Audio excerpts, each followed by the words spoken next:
This is a president who is going to really care about the stock market, that other countries are going to play with that and try to announce different measures that send certain large stocks down.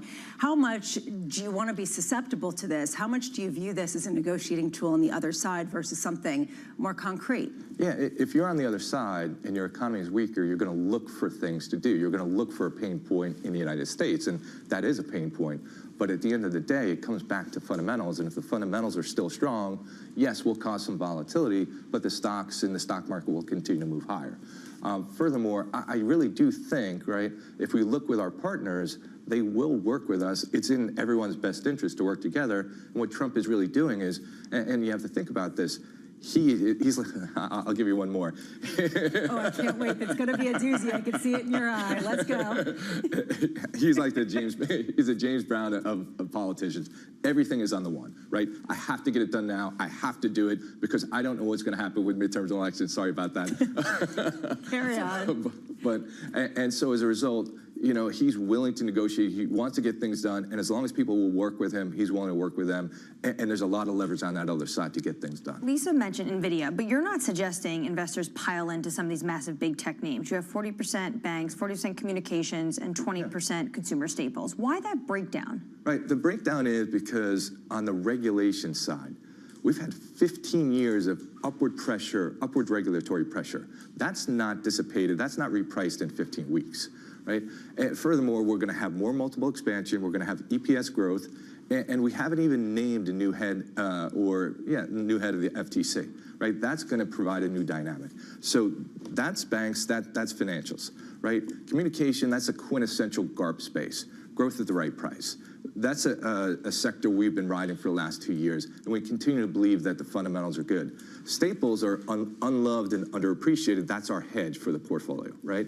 And their fundamentals are beginning to change as we look at some of the price volume dynamics. So really, 80% of it is cyclicals, GARP, 20% of it is hedge. We have a little bit of everything in there, and we think that's going to allow us to participate on the upside, but really protect on the downside, because there will be downside this year.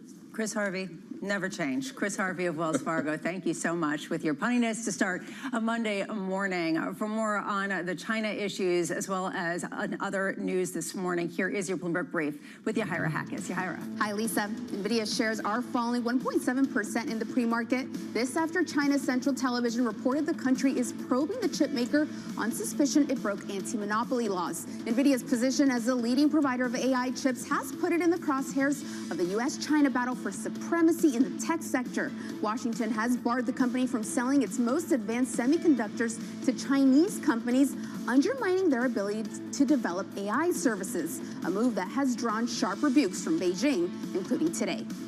Shares of Interpublic Group are surging in the pre-market, up more than 15%. The Wall Street Journal is reporting Omnicom Group is in advanced talks to buy Interpublic in a deal that would create the world's largest advertising firm. The report said that an all-stock deal could be announced as soon as this week. And President-elect Donald Trump's daughter-in-law, Lara Trump, will formally step down as co-chair of the RNC. Writing in a post on X, she said, "The job I came to do is now complete, and I intend to formally step down from the RNC at our next meeting." She told the Associated Press she would seriously consider filling Florida Senator Mark Rubio's remaining term if that option becomes available, since he was tapped to be President-elect Donald Trump's next Secretary of State. That's your Bloomberg Brief. Lisa? Thank you so much, Yahira. And the chessboard continues to load up with pieces. Up next, doubling down on tariffs. I'm a big believer in tariffs. I think tariffs are the most beautiful word. I think they're beautiful. It's going to make us rich. That's coming up next. This is Bloomberg Surveillance.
politics to the world of business. Joe Matthew and Keely Lines deliver news, insight, and analysis live 2 times a day every trading day.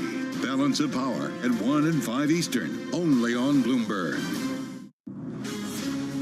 From the beating heart of global finance, economics, and politics, and wherever newsmakers are moving markets, Bloomberg brings you conversations that allow for deep discussions and important insights. What do you think the future is for inflation? Is this a new normal? Are markets too optimistic? How do you worry about the things that are outside your control? How does the current fighting completely stop? I'm Francine Lacqua, and this is The Pulse, every weekday only on Bloomberg. There is this real momentum from Wall Street. We are basically deep in the European earnings season. Take a look at how we're faring when it comes to Asian markets.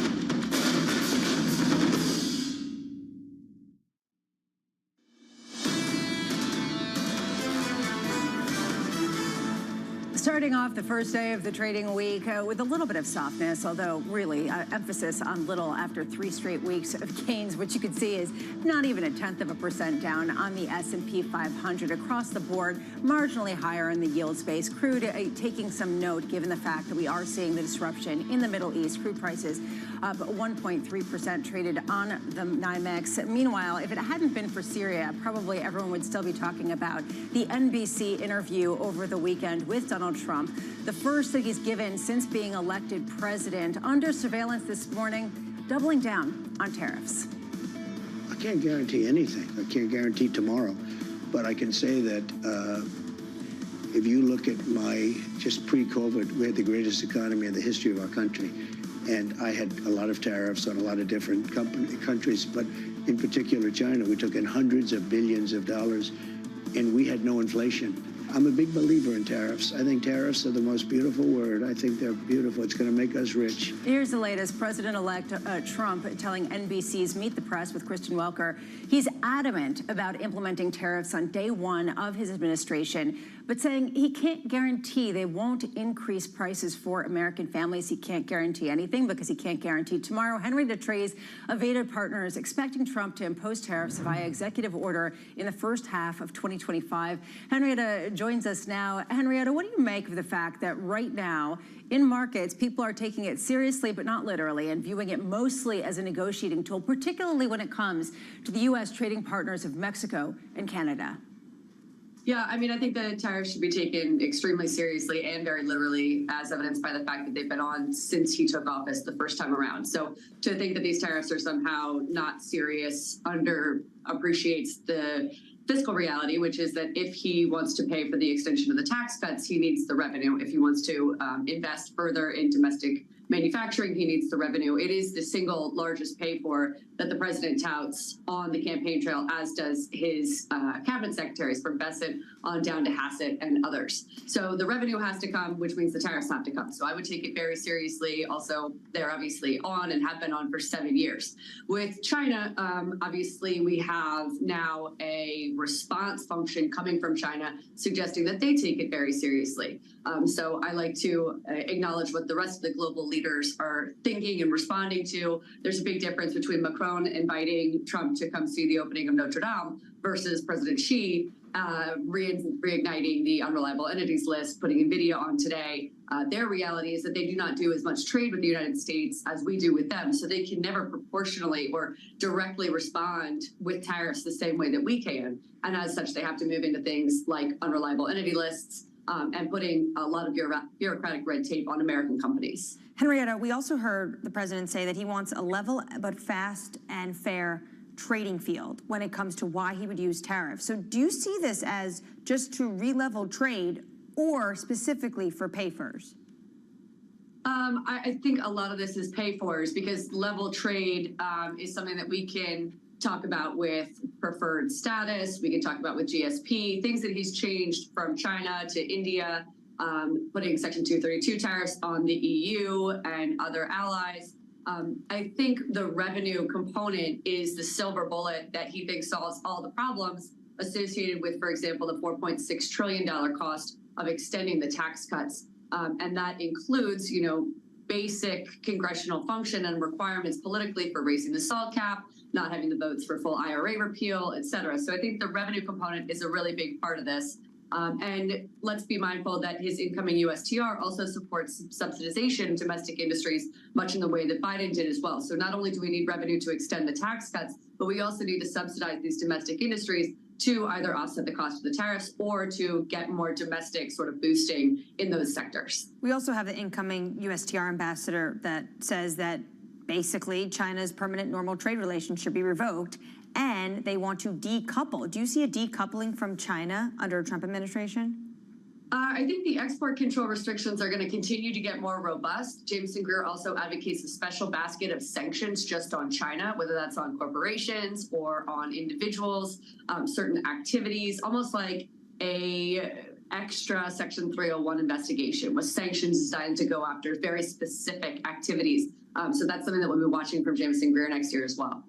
Henrietta, also in that NBC interview yesterday, Trump said that he won for two reasons. One was the border. The second one, which he really emphasized, was groceries, i.e. inflation, that prices were too high. How sensitive might a President Trump be to if tariffs lead to corporations, especially grocery stores, saying we're going to need to raise prices, or prices actually rising themselves? Would he reverse course in that scenario, do you think?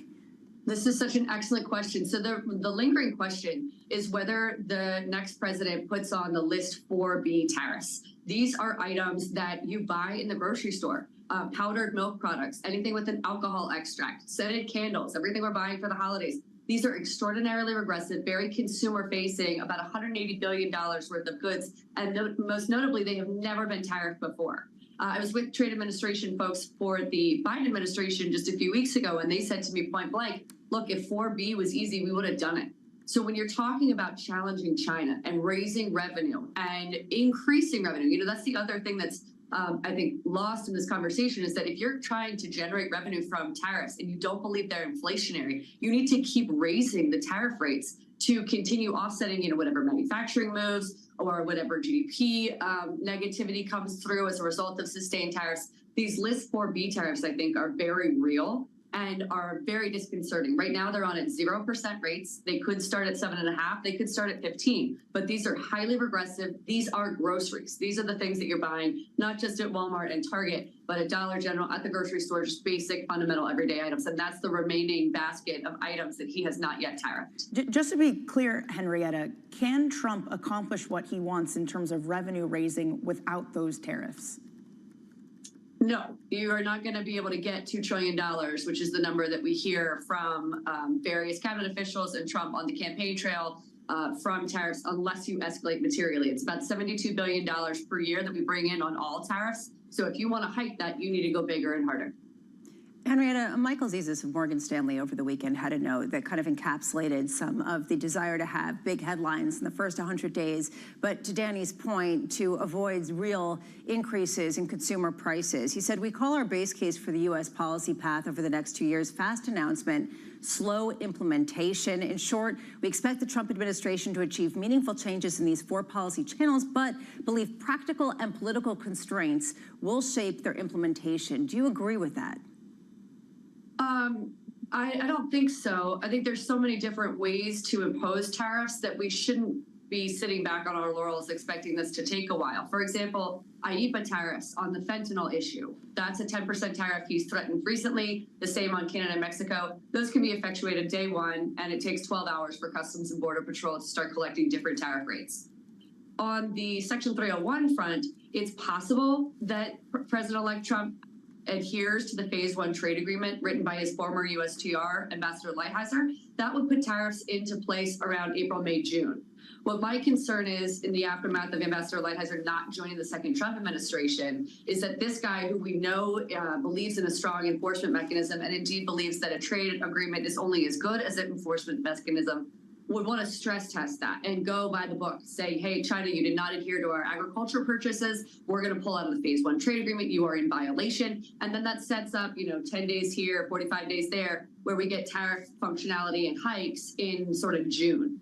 Now, Lighthizer is not coming to the administration. We know that Jamieson Greer has a view that he wants to break the trade agreement even further. I don't know that they would adhere to the enforcement mechanism written out painstakingly in the phase 1 trade agreement. So I think that that creates a pathway to these tariffs being increased immediately. And then be mindful that Congress is not going to vote on these tariffs, which means that in order to generate revenue and reflect to Republican lawmakers that revenue is coming in, the revenue needs to start coming in, which means the tariffs have to go on. Head to Trace Evada Partners, thank you so much. Coming up, Norman Rule of CSIS as the U.S. strikes ISIS targets in Syria. You're watching Bloomberg Surveillance.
It's the world's second largest economy with a growing influence in global affairs. But geopolitical uncertainties, deflationary pressures, and questions about foreign investment linger.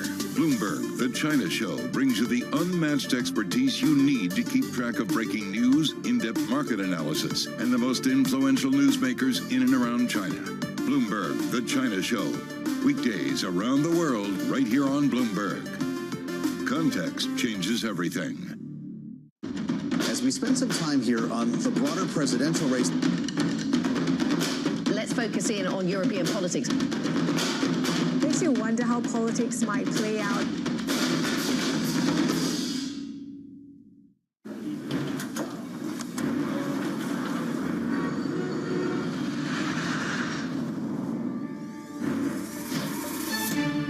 Welcome to the world of decentralized finance. Massive outperformance from Bitcoin. Bloomberg's covering all things crypto, the people. The tectonic shift emanating from Washington. All we're looking for is clear rules and an ability to build in the United States. Crypto shouldn't be partisan. The transactions. Really a record-breaking moment. Crypto VC is back. And the technology. It's really the beginning of a global on-chain economy. And if America doesn't embrace it, we're going to be left behind. Bloomberg Crypto, only on Bloomberg.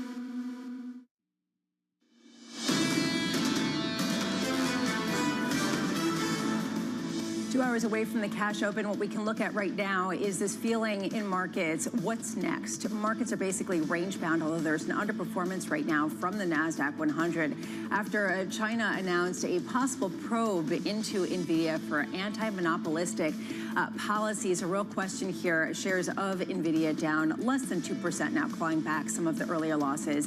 Right now, here is your morning movers with Manus Cranny. Good morning, Manus. Good morning. Good to see you, Lisa. Kick it off with Interpublic. Omnicom is in talks to do an all-stock deal, creating a beast, an advertising beast on a global scale. It would jump across the value of WPP. So just the size of this, the heft of this deal would be a $20 billion beast if it goes through. It values it into public $13 to $14 billion. Think of the bid and the offer in this. The bid side is you've got cost efficiencies and scale, especially when it comes to technology delivery within the advertising world. The other side of that trade is, of course, you lose clients, you lose staff who become disaffected with a long process of integration and potentially a duplication on the client side. But for now, 14.56% higher. Palantir teams up with Anduril. Now, this is the weapons maker. They're going to stick sensors on the vehicles, on the robots, and it's about molding that data together. Smart war, smart defense, whatever way you want to call it. But it's about taking Palantir and Anduril and putting it together, creating an AI overlay on the reality of defense. Palantir is worth $173 billion. That is more than Lockheed Martin. Peter Thiel is obviously smiling this morning. He backs both Palantir and Anduril on this. Morgan Stanley, they've got a big note out on the banks. I just picked off one, Lisa, State Street. They've upgraded BNY, State Street, along with Northern Trust. They talk about the end of QT being something which is going to reinvigorate the deposit gathering process for the banks. State Street, the example I've given you, they're raising the price target there to $139 from $102, but they talk about a higher capital markets activity, that is deregulation, regulatory stabilization, and higher deposits. So that's state of play on the banks. Lisa, good morning. Good morning, Menace, and thank you very much for that, as always. Under surveillance this morning, bulls on parade. John Stoltzfus of Oppenheimer expecting the S&P 500 to reach 7,100 by year-end 2025. His call now the most bullish on the street for now. Let's wait a couple minutes. Stoltzfus saying, quote, the current bull market likely has legs strong enough to climb the proverbial wall of worry into and through 2025. Danny, basically, try to find a bear right now. They seem to be extinct. In the words of Sabrina Subramanian, yes, indeed, the bears have gone extinct. I think it's worth looking back and just noting how wrong we have been over the past 4 years when it comes to year-end calls. Jim Reed at Deutsche Bank laid this out. 2020 upended by COVID, 2021 upended by inflation, 22 by the aggressive height cycle, and 23 by everyone saying, we're going to get a recession, and we didn't get one. The risk this time is we're all crowding around the high end. Are we going to be wrong yet again? Well, and that's the sort of interesting point, actually, about John Stoltzfus, because he was the biggest bull on the street this year. He had lifted his 2024 target to 6,200 in November, the last month. We're getting close to 6,100. I mean, it just sort of raises this question of, what have people gotten wrong with their lack of enthusiasm heading into this year? Well, something I love that he says is we're not suggesting paradise on earth. And when you look at actually what is going on in the world and the geopolitical scares and the tail risks you're hearing banks talk about for next year, that's where it is. So not expecting paradise on earth or a Goldilocks world. So there are going to be challenges, but he says there's this genuine potential for AI to provide greater efficiencies in key areas that are challenging progress today. So basically this AI run, people like John Stoltzfus, has more to run. Yeah, and other people are really filing into that thesis as well, including BlackRock. Meanwhile, President-elect Trump saying he has no plans to replace Fed Chair Jay Powell, saying, quote, I don't see it.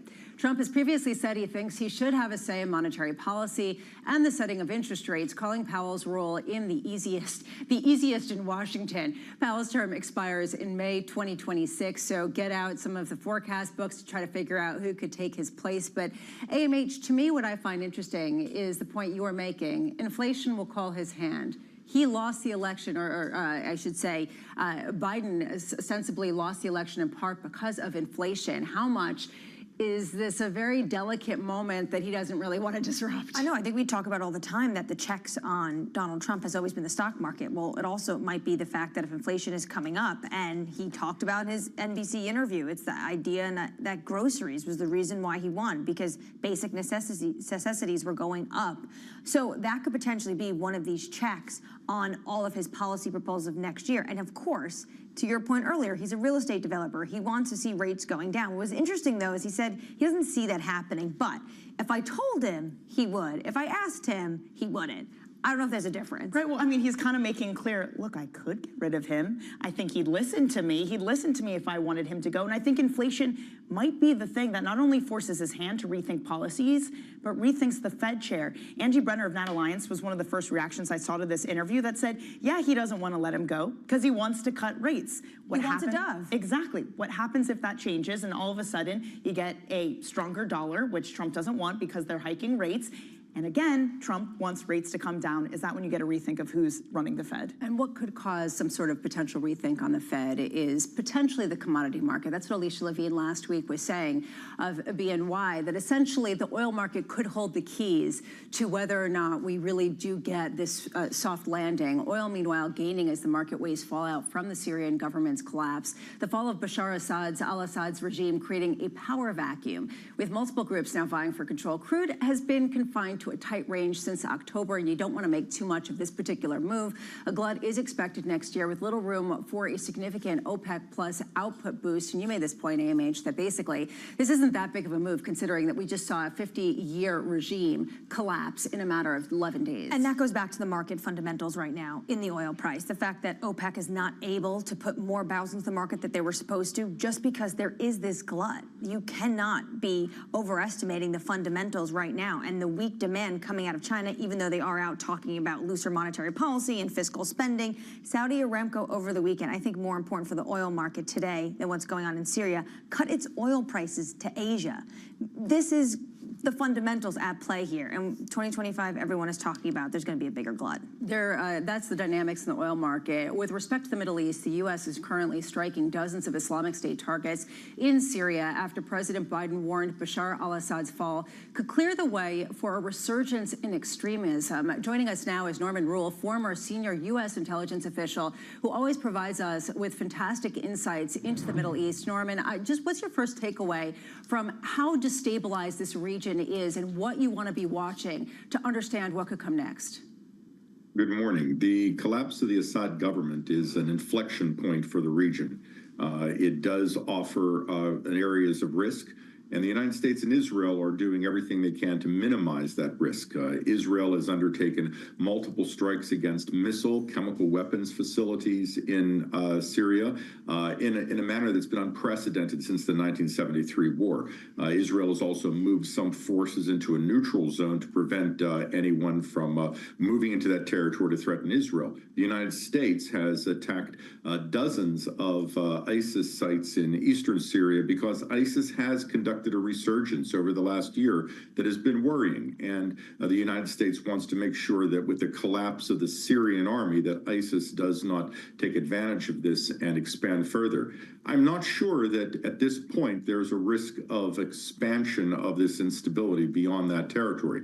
There are about 6 different groups who maintain present control of different areas of Syria, but that was true a couple of weeks ago as well. Now it comes down to whether the group in control of Damascus will live up to its word and create a unity government, and that would be good for the entire region. And Norm, you raised this point. Is the question really instability in Syria, which really doesn't have a very large population and has been in disarray for a long time, or does it raise a question about Iran at a time where their power has been dramatically diminished across the board in the region? And it seems like there is a tipping point moment for them, especially with a new administration coming in at the U.S.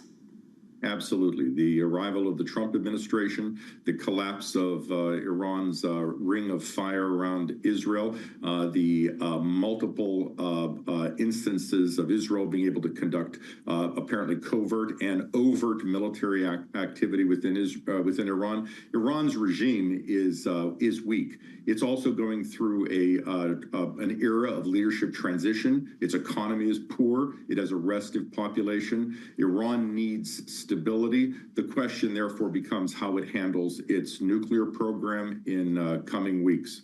So, Norm, at this moment, is Iran closer to getting a nuclear weapon or less so? Iran, according to the International Atomic Energy Agency, has never been closer to its ability to produce sufficient fissile material for a nuclear weapon should it decide to build so. It has increased the number of advanced centrifuges in facilities that look as if they were designed for a nuclear program, and the amount of highly enriched uranium is growing in Iran. At the same time, Iran is incredibly vulnerable. Iran knows that Israel could strike most of these sites and destroy them at will. So for Iran to undertake that activity, it's got to think that it's going to get away with it and will be able to complete its activity before it can be discovered. Norm, can we talk about the breakdown of Russia and Iran in Syria? The fact that you have President Biden coming out and saying they broke down because they were dealing with other crises. Iran was dealing with their proxies fighting Israel, whether that's Hamas or Lebanese Hezbollah, and Russia, of course, with Putin's offensive in Ukraine. Is that accurate? Well, perhaps some of that is true, but we've also got a number of other issues underway. Israel has eradicated much of Hezbollah and Iran's Syria-experienced leadership over the past year, and they took to their graves their capacity to build cohesive operations with multinational, multicultural proxy forces in Syria. So that introduced a significant amount of lack of efficiency that Iran never overcame. The Russians have maintained forces in Syria and aircraft, naval assets, and ground forces. But I think what we've saw in Aleppo is a failure of intelligence, a failure of planning, a failure of coordination, and then events moved so quickly that these forces could not put together a credible opposition to the Syrian oppositionists moving south. I mean, we're really seeing weakness in those forces for a variety of reasons. So the net effect of that for Russia is effectively losing their anchor in the Middle East, Norman, at a time where you also have another former Soviet state, Georgia, pushing for increased involvement in the European Union. Marko Papic of BCA says that it means the jig is up for Russia when it comes to Ukraine, that Putin has been playing checkers and not chess. Do you think there's any validity to this, that this also impacts what Russia is doing in Ukraine currently? Well, it certainly will impact Russia's capacity in the Middle East. The Russians are going to try to reach out to the opposition in control of Damascus to see if they can retain their forces. Russia's naval bases in Syria allow it to maintain a naval presence in the Mediterranean. Without those bases, it's going to have to try to strike a deal with Egypt or perhaps Algeria. Its air base in Syria allows it to support operations in Libya and Africa. The ripples from this, the collapse of the Assad government have yet to play out, and Russia will pay a severe price if it loses its presence in Syria. And of course, this will have an political impact in Russia and be seen as a result of its wasted energies in Ukraine. So as you see these world players, their current presence in Syria be upset, Iran, Russia, Norman, what is America's role in all of this? They still have troops in Syria. We learned that the U.S. had done targeted strikes against bases of ISIS. How does that evolve in the coming months, in the coming year? The United States should protect our 900+ forces in Syria. The United States should maintain its activities and an international activity against Daesh. We want to prevent that from expanding. The United States should support Israel to ensure that its borders are secure. But at this point, I think the best thing to do is to work with the region. They know their problems better than we do. They're going to have to support Syria in the long term and work with moderate Arab states to assist them as they develop some sort of coalition in Syria to bring together a national government. Norm, last night we heard from CENTCOM about strikes against ISIS leaders, operatives, and camps. Why last night, and why not do that 2 weeks ago? Good question as to why not 2 weeks ago, but certainly the imperative in the wake of the collapse of the Assad government and the collapse of the Assad army made ensuring that ISIS does not have the opportunity to expand further was significantly greater. It's a wise move, it's a smart move, but again, it demonstrates that 72 sites had to be hit in eastern Syria. This tells you something about the organization of ISIS and how CENTCOM perceives that threat. And again, there are thousands of ISIS prisoners that are still being held by the Kurds. Someone has got to figure out what to do with this population. If they're ever released, that would provide a massive injection of personnel to ISIS, which would enable it to expand and destabilize the region, and perhaps Europe and elsewhere. Norm, just real quick here, are you more or less concerned about the state of the Middle East right now than you were before the weekend? I'm optimistic that there are more opportunities for regional players to improve the Middle East with Iran's, the collapse of Iran's axis of resistance. At the same time, this requires an international effort to support those players. We need a strong team in the United States to provide assistance and guidance without pulling ourselves into this mess. And of course, the Houthis remain relatively untouched and powerful. Indeed, they fired a missile reportedly against Israel only last night. Norman Rule, thank you as always for your insights. We always really appreciate it. Right now, let's get an update on stories elsewhere this morning. Here is your Bloomberg Brief with Yahaira Hackes. Yahaira. Hi, Lisa. President-elect Donald Trump in an interview said he had an exchange with Chinese leader Xi Jinping in the recent days. This is the first clear indication of direct contact between the two men since the U.S. election. Appearing on NBC's Meet the Press with Kristen Welker, Trump said they talked as recently as last week without specifying exactly when or what was discussed. I had an agreement with President Xi, who I got along with very well. We've had communication as recently as this week. And I had communication with him where they were going to give the death penalty to anybody sending drugs into the United States. Trump and Xi last met in person in June 2019 on the sidelines of the G20 summit in Japan. Meanwhile, inflows for U.S. Bitcoin ETFs have reached nearly $10 billion since Election Day. The total assets from funds like those issued by BlackRock and Fidelity have reached approximately $113 billion, according to data compiled by Bloomberg. President-elect Donald Trump's embrace of the crypto market has produced a boom in the market, with Bitcoin topping $100,000 last week, though it has now fallen below that. Meanwhile, spot ETFs for rival cryptocurrency Ether have also turned heads, attracting nearly $2 billion in net subscriptions. And it's the end of an era for Taylor Swift. The singer ended her Eras tour in Vancouver last night after 149 shows spanning 5 continents over 2 years. The concert series was the first to collect more than $1 billion in revenue, selling more than 10.1 million tickets. Swift ended the tour by thanking the crowd for being a part of what she called the most thrilling chapter of her entire life to date. That's your Bloomberg Brief. Lisa? Thank you so much, Yahaira. Up next, the bulls broadening out.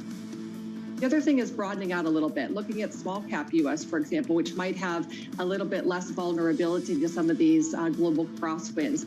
That's coming up next. This is Bloomberg Surveillance.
Behind the bright lights and adrenaline of pro sports is an equally exciting world of negotiations and deal making.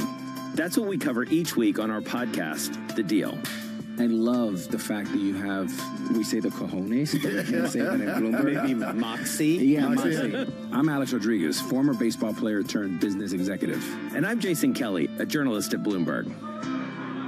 Over the next couple months, we'll hear from all-stars like Billie Jean King. Well, what should I learn? What should I do? I said, learn the business. Jay Williams. You're an asset, but how do you become the principal? Paul Rabel. We're going to be the league of digital, and that's why you're going to invest. Adina Friedman. I definitely am competitive. David Rubenstein. People don't come up to me on the street and say, let's talk about this private equity deal you did recently. Nobody does that. They say, let's talk about the team. And so many more. You need a clap? Go. From our studios in New York and San Francisco, our expert hosts have the data and analysis about the companies you know and the startups to watch, plus the interviews you don't want to miss. Watch Caroline Hyde and Ed Ludlow on Bloomberg Technology, the only daily business show dedicated to tech, right in the middle of the trading action, every weekday, only on Bloomberg Television. Context changes everything. Good morning. This is Bloomberg Surveillance. Welcome back to the opening trade. This is Bloomberg Technology. This is the Asia trade. You're watching the close. Welcome to Balance of Power. This is Bloomberg.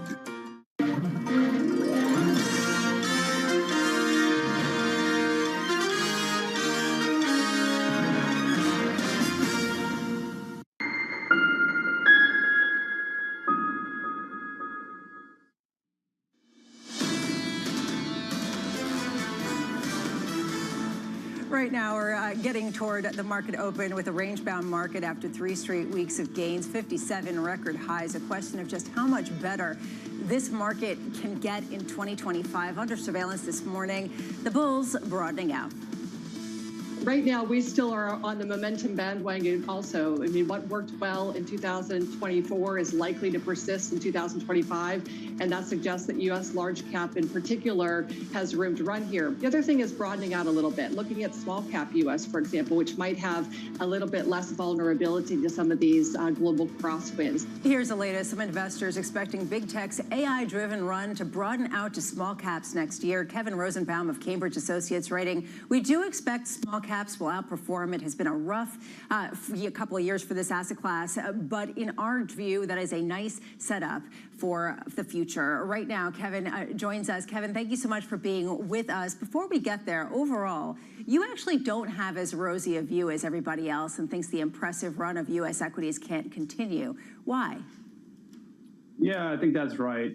Look, U.S. equities have clearly been on a tear recently.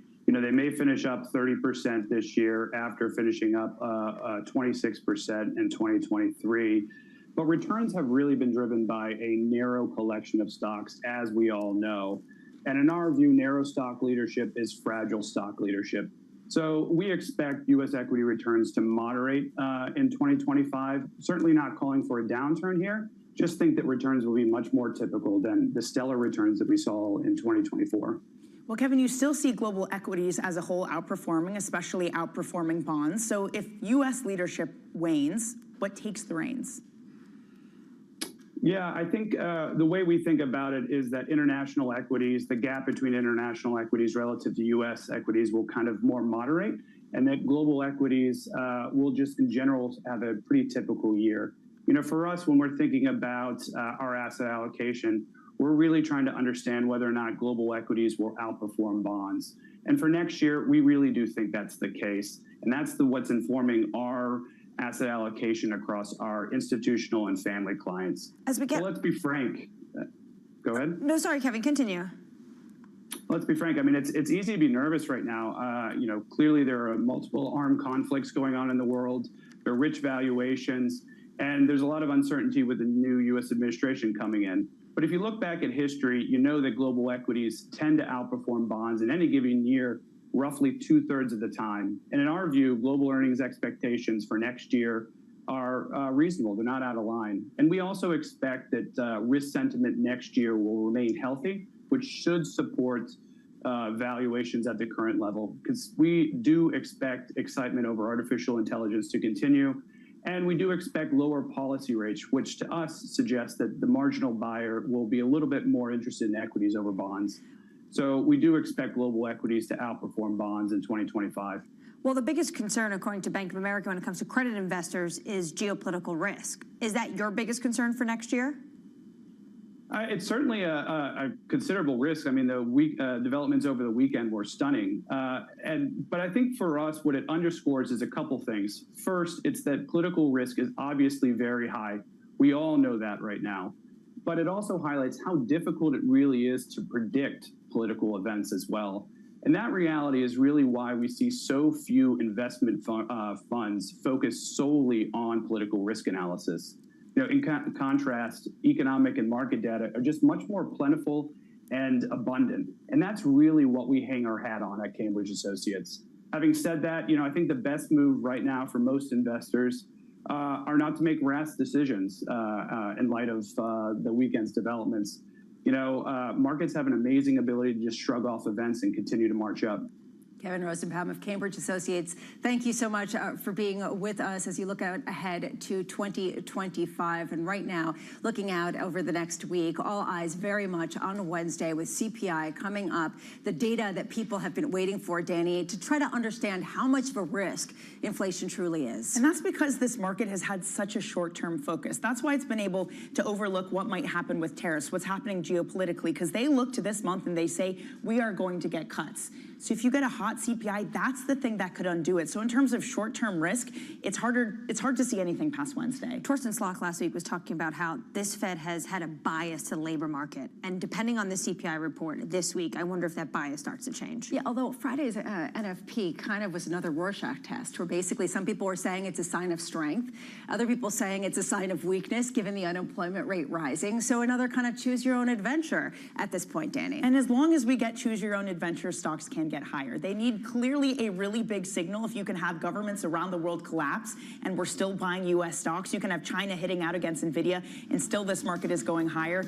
You need something else to wake everyone up. Well, maybe this will wake everyone up. Peter Oppenheimer of Goldman Sachs, don't miss this. That's coming up, as well as Tim Adams of the IIF, Andrew Hollenhorst of Citi with his still more bearish view on the economy, and Christina Campmany of Invesco. From New York, this is Bloomberg Surveillance.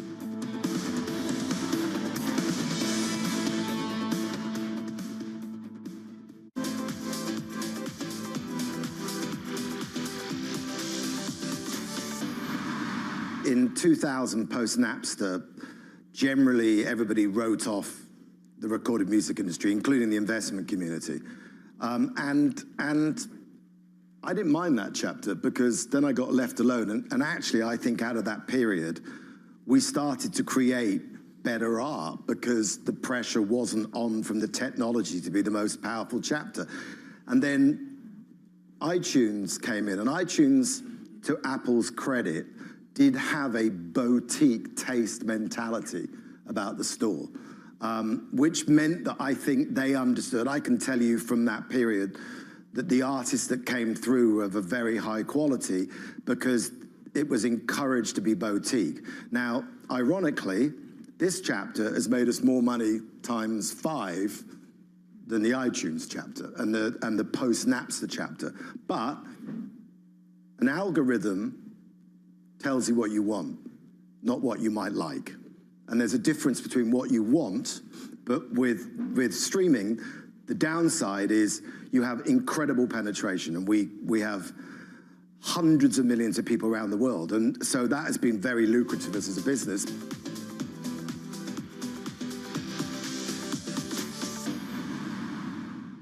The countdown is on. Everything you need to get the edge at the end of the market day. Big tech earnings kick off later this afternoon. Gilead is coming out right now. We have Take-Two numbers. Back to the markets, right? Our bread and butter. NVIDIA is one of the best stories in the tech space. That actually matters a whole lot more. It might shock some of your viewers. You're watching The Close.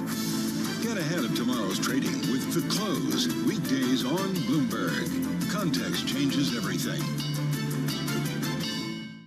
In case case you missed it on Bloomberg, the China show. What's been the sentiment? What's been the reaction to this U.S. election outcome on the ground? They were pretty much ready for Donald Trump. There was a high expectation that he could return to the White House. We have dealt with him before, and after quite a few years, China simply is better prepared, and China, psychologically speaking, is much more prepared in dealing with him again.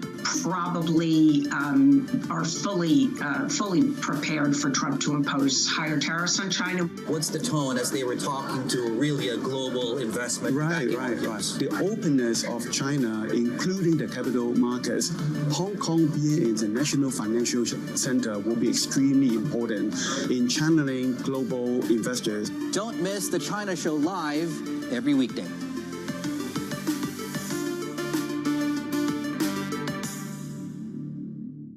This is Bloomberg Daybreak Europe. I'm Tom McKenzie in London. These are the stories that set your agenda. Taking you from the U.S. market's close to the overnight session in Asia. We'll walk you through what you need to know to kickstart the European trading day. Live from our European headquarters, we bring you the day's top market-moving stories, unmatched expert analysis, and on-the-ground reporting from across the continent. Tune in to Daybreak Europe, only on Bloomberg Television. Context changes everything. Get your fixed income fix. Half an hour dedicated to fixed income. Watch Bloomberg Real Yield. Context changes everything.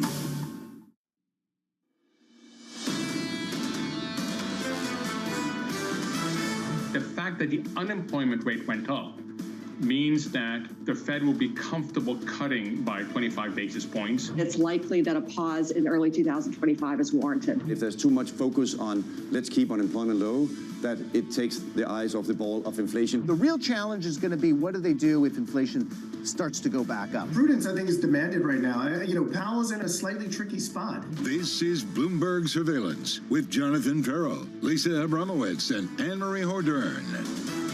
Good morning. Welcome back to the third hour of Bloomberg Surveillance. 90 minutes until the opening bell, with basically a range-bound market ahead of a big week for economic data as well as an ECB rate decision at the end of the week. We see basically this incredible wave of enthusiasm from equity strategists around the world, welcoming all of the incoming data as the soft landing they've been hoping for. A little bit of a downdraft today on the NASDAQ 100, but the outperformance coming from the Russell 2000, Danny, as people look forward to the idea that the Fed's going to cut rates on the heels of a rise in the unemployment and not necessarily have their hand pushed by inflation. Yeah, look, it's just one day, but I do think small caps outperforming is notable because a lot of the enthusiasm we've seen about this market has been about tech. That's why you're getting calls, and you mentioned BlackRock. I thought this was so interesting. They basically said the business cycle is dead. It doesn't exist anymore. Because of AI, everything is rosy and sunny. We're going to have more expansion and productivity. You've had a lot of the bulls saying that this is the reason why gains can continue, that valuations don't matter anymore. They're pointing to tech, so we're getting a flavor of something a little bit different this morning. John Stoltzfus in particular talking about 7,100 as his target for the end of next year as people look forward to not nirvana, not this sort of absolute absence of geopolitical risk, but simply that adoption of AI. At the same time, notable that you're not seeing a bigger drawdown from some of what we saw transpire over the weekend, Anne-Marie. Absolutely stunning, really, what happened in Syria in terms of how swift it was that Assad had been unseated and then fled to Moscow. So what you have now is concern zone, the region that Syria just becomes a vacuum, and it's unclear who can actually fill that void. And you have the memories of Libya and Iraq basically looming over a lot of these Arab states. Norman Rowell, though, says he's optimistic that some of these regional leaders could potentially really guide potentially a new Syria. This would mean a lot of questions for Russia and Iran, given their strategic advantages and what they hope to hold on to. So it's sort of this sort of pulsating in the background, but otherwise climbing the wall of worry as people run out of reasons to really be worried and front load a lot of the potential good news. We'll get to that coming up with Peter Oppenheimer of Goldman Sachs as stocks post another winning week on the back of payrolls. Tim Adams of the IIF on the outlook for financials under Trump, and Andrew Hohenhorst of Citi on why a Fed cut next week is all but but certain. We begin this hour with stocks mostly flat. The S&P 500 and NASDAQ closing at fresh record highs on the back of a reassuring November payrolls report. Peter Oppenheimer of Goldman Sachs staying cautious, saying we remain modestly pro-risk in our asset allocation with friendly baseline of stable global growth, further declines in inflation, and continued central bank cutting cycles. A key challenge is markets are already pricing a more friendly macro backdrop. Having said that, we think equity drawdown risk is limited. I love this. Not really bearish, but maybe not as overbold as other people. Peter joining us now. It is so good to see you in person, Peter. Thank you for being here. I want to start with what it means to be constructive, but not necessarily over your skis enthusiastic and buying in. Well, I think that there are two things in terms of the context here. One of them is absolutely the backdrop, I think, from a cyclical perspective is positive for stocks. You know, if we look historically at times when we've had a soft landing, and that's been our expectation for a long time, and interest rates coming down, stocks tend to do well. But, of course, they've already done better than they would have normally done running into this interest rate cutting cycle. I mean, if you look this year alone, the S&P has had one of its best years since the late 1920s, and even that doesn't really fully reflect the scale of the rally we've seen, because it didn't start at the beginning of this year. It began in October last year. So we have high valuations, a lot of good news is priced in. I think the setup is positive, but at the index level, we don't expect to see huge rises. What we're looking for is broader returns and a focus on diversification to improve risk-adjusted returns. So that's really what we're looking to do. Are you basically making the argument, Danny's point about the AI cycle that has infused a lot of optimism across Wall Street, that you think that maybe people are overplaying the further gains that some of the AI behemoths can make, and that really now it comes down to understanding the application across sectors? Yeah, I think that the AI story is real, and there's good reason to be optimistic about productivity gains. But the main players in this space, which are, of course, huge in the index, have record high concentration in the US market. They're now spending vast amounts of money on CapEx, and therefore their future growth rates are likely to moderate relative to other parts of the market. And indeed, if AI is going to be as revolutionary as the optimists hope, then there are other parts of the market that are also going to benefit and participate in that. And I think this is another reason to expect some broadening out of market returns, and also a reason to be a little bit more diversified so that you're less focused on very, very concentrated positions within the market in the US, or indeed even in the US market, which is now so dominant in the global index. You have seen instances where investors have tried to pick through this market and say, okay, what else is going to benefit from AI? Utilities was another obvious example of this. What is being left out? What should also rally in this broadening if it is based on artificial intelligence? Well, I think there's two things. One of them you mentioned earlier was mid and small caps. You know, there are certainly companies within the next level down of size that should benefit because they're either contributing or indeed will generate new products and services on the back of the capital investment that the largest companies are doing. And that is a sort of cycle that we've seen playing out, for example, around the internet in the late 1990s. But I also think that we have a symbiotic relationship now between large cap tech and infrastructure and energy, because of course these companies, to realize their ambition, are going to need to see huge amounts of increased energy production, more electrification, so that other parts of the market will be part of that process. And many of these have been left behind in the rally that we've seen in the last year. And that's another reason to look a little bit more broadly, I think. Well, so another one of the reasons that you point to is why this rally can continue, or at least the drawdown will be limited, is central banks. You said that they should buffer, that they will buffer shocks. Is the Fed coming back? Because for most of the past 2 years, the Fed has said that easier financial conditions, i.e. stocks rallying, have been a problem for them. Yeah, but that was in the context of significant rises in inflation, which are now easing. So I think the central banks are less conflicted, and there's an ability and indeed a good reason why interest rates should be coming down. That is going to be an important support, I think. But it will also be an important support for some of the weaker balance sheet companies or more levered companies that have been, again, left behind a little bit on a relative basis in the last year or so when, most of the returns have come through, at least in the US, and the largest, very strong balance sheet tech companies. It feels like the market continues to price in all of the good policies that potentially can come out of Trump. But what about some of the bad policies, especially for places like Europe and Asia, things like tariffs? How are you thinking about how the incoming Trump administration might use tariffs? Well, I think there's two aspects to this. There's the tariffs themselves, which are going to have a more negative impact, particularly on parts of Asia and Europe, depending on how and to what scale they're applied. And then also there's the inflationary impact that those will have in the US as well, which may moderate the extent to which at least long-term interest rates can come down. That's a risk for the market, given the current valuation. Our own view is that, at least in Europe, we will see more targeted tariffs, particularly on the auto sector. I think that is priced in.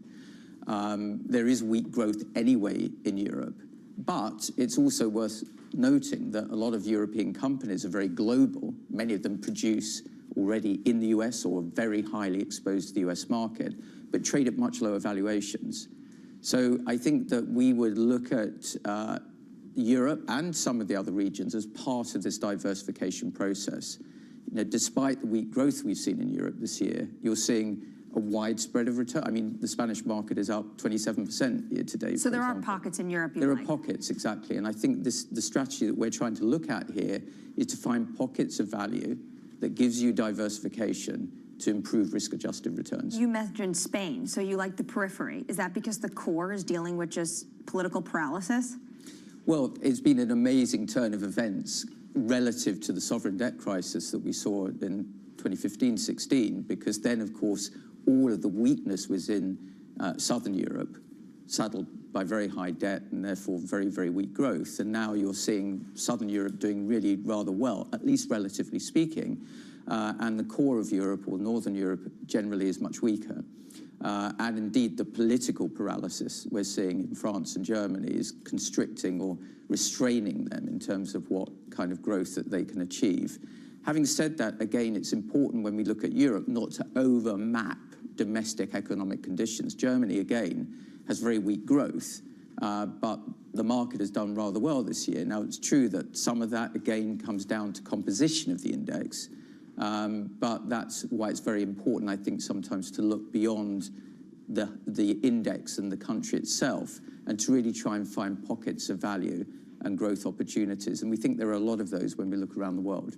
Peter, if the ECB cuts by 50 basis points on Friday, as Jeff Yu was saying earlier this morning, that's what they should do.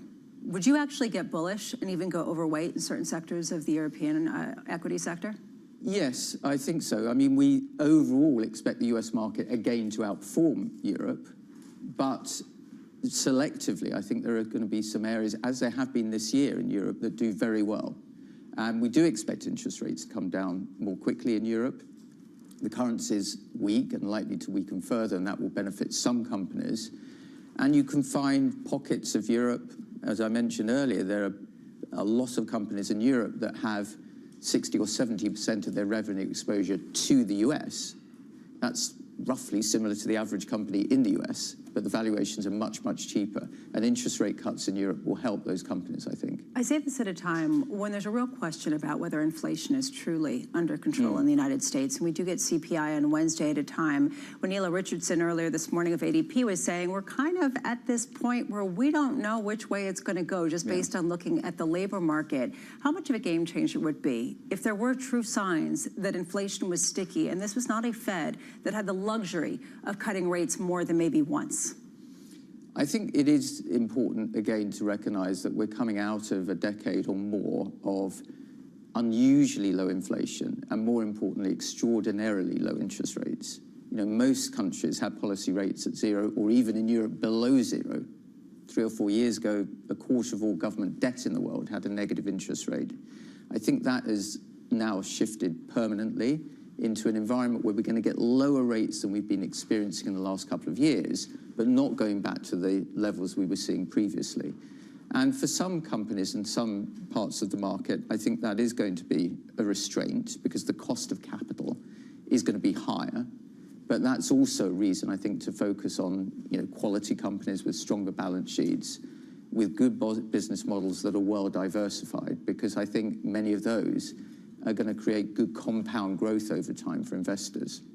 Peter Oppenheimer of Goldman Sachs. Don't be a stranger. It's so good to see you. Thank you for being here. It's a real consensus right now that there is this feeling that the AI transition is going to be a real game changer. At the same time, a real question, Danny, about how much has already been priced in. Well, I just go back to David Rosenberg, who is often a perma bear, saying that he's not throwing in the towel, but he thinks maybe markets are no longer irrational, that what we're pricing in for tech, it's not 2025, it's not 2026, it's the next decade. And that's why valuations, not that they don't matter, but you have to look at them through a different lens now. Let's get you an update right now on stories elsewhere this morning. Here is your Bloomberg Brief with Yahira Hackes. Yahira. Hi, Lisa. U.S. officials discovered American technology and Russian weapons recovered from battlefields in the region. Records obtained by Bloomberg reveal details about a clandestine supply chain linking Silicon Valley to Moscow despite the heavy sanctions in place. Suppliers to Russia's military have been able to acquire components from U.S. chip maker Texas Instruments, unbeknownst to the company. Russian distributors have managed to send thousands of shipments to military contractors, including from several companies under U.S. sanctions. Meanwhile, President-elect Donald Trump says he has no plans to replace Fed Chair Jerome Powell once Trump returns to the White House. Trump has previously said he should have a say in monetary policy and the setting of interest rates. The president-elect himself appointed Powell for the role in 2018, with his term set to expire in 2026. Powell, for his part, has said he doesn't expect tensions with the incoming administration. And the 2024 Formula One season has come to an end with Lando Norris winning the Abu Dhabi Grand Prix for McLaren. It was the 12th and final season for the legendary Lewis Hamilton with Mercedes, who's set to join Ferrari next year. CEO of Red Bull Racing, Christian Horner, sat down with Bloomberg's Giovanna Bersecchi on what he's looking forward to in 2025. I think 2025 promises to be a really exciting year. It's the last year of this regulations. We've seen the cars and the teams converging in performance. There's now 4 teams, Red Bull, in McLaren, in Mercedes, and of course Ferrari, that will all be competing for wins next year. Next year's season gets going with the Australian Grand Prix in March. That's your Bloomberg Brief. Lisa? Thank you so much, Yahira. Is that where John is right now? I think so. The F1, right? Yeah, well, either way, he'll be back next week. Up next, the morning calls, plus Tim Adams of the IIF and the Outlook for Financials under Trump. That's all coming up next on Bloomberg Surveillance.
Bloomberg covers the world with unmatched reach and resources. From more than 120 countries, the moment news breaks, 24 hours a day. Bloomberg, context changes everything. From the beating heart of global finance, economics, and politics, and wherever newsmakers are moving markets, Bloomberg brings you conversations that allow for deep discussions and important insights. What do you think the future is for inflation? Is this a new normal? Are markets too optimistic? How do you worry about the things that are outside your control? How does the current fighting completely stop? I'm Francine Lacqua, and this is The Pulse, every weekday only on Bloomberg. Key investors, top executives, global innovators. Join me for in-depth conversations with the biggest newsmakers on the day's top stories. Insight with Haslinda Onin, only on Bloomberg.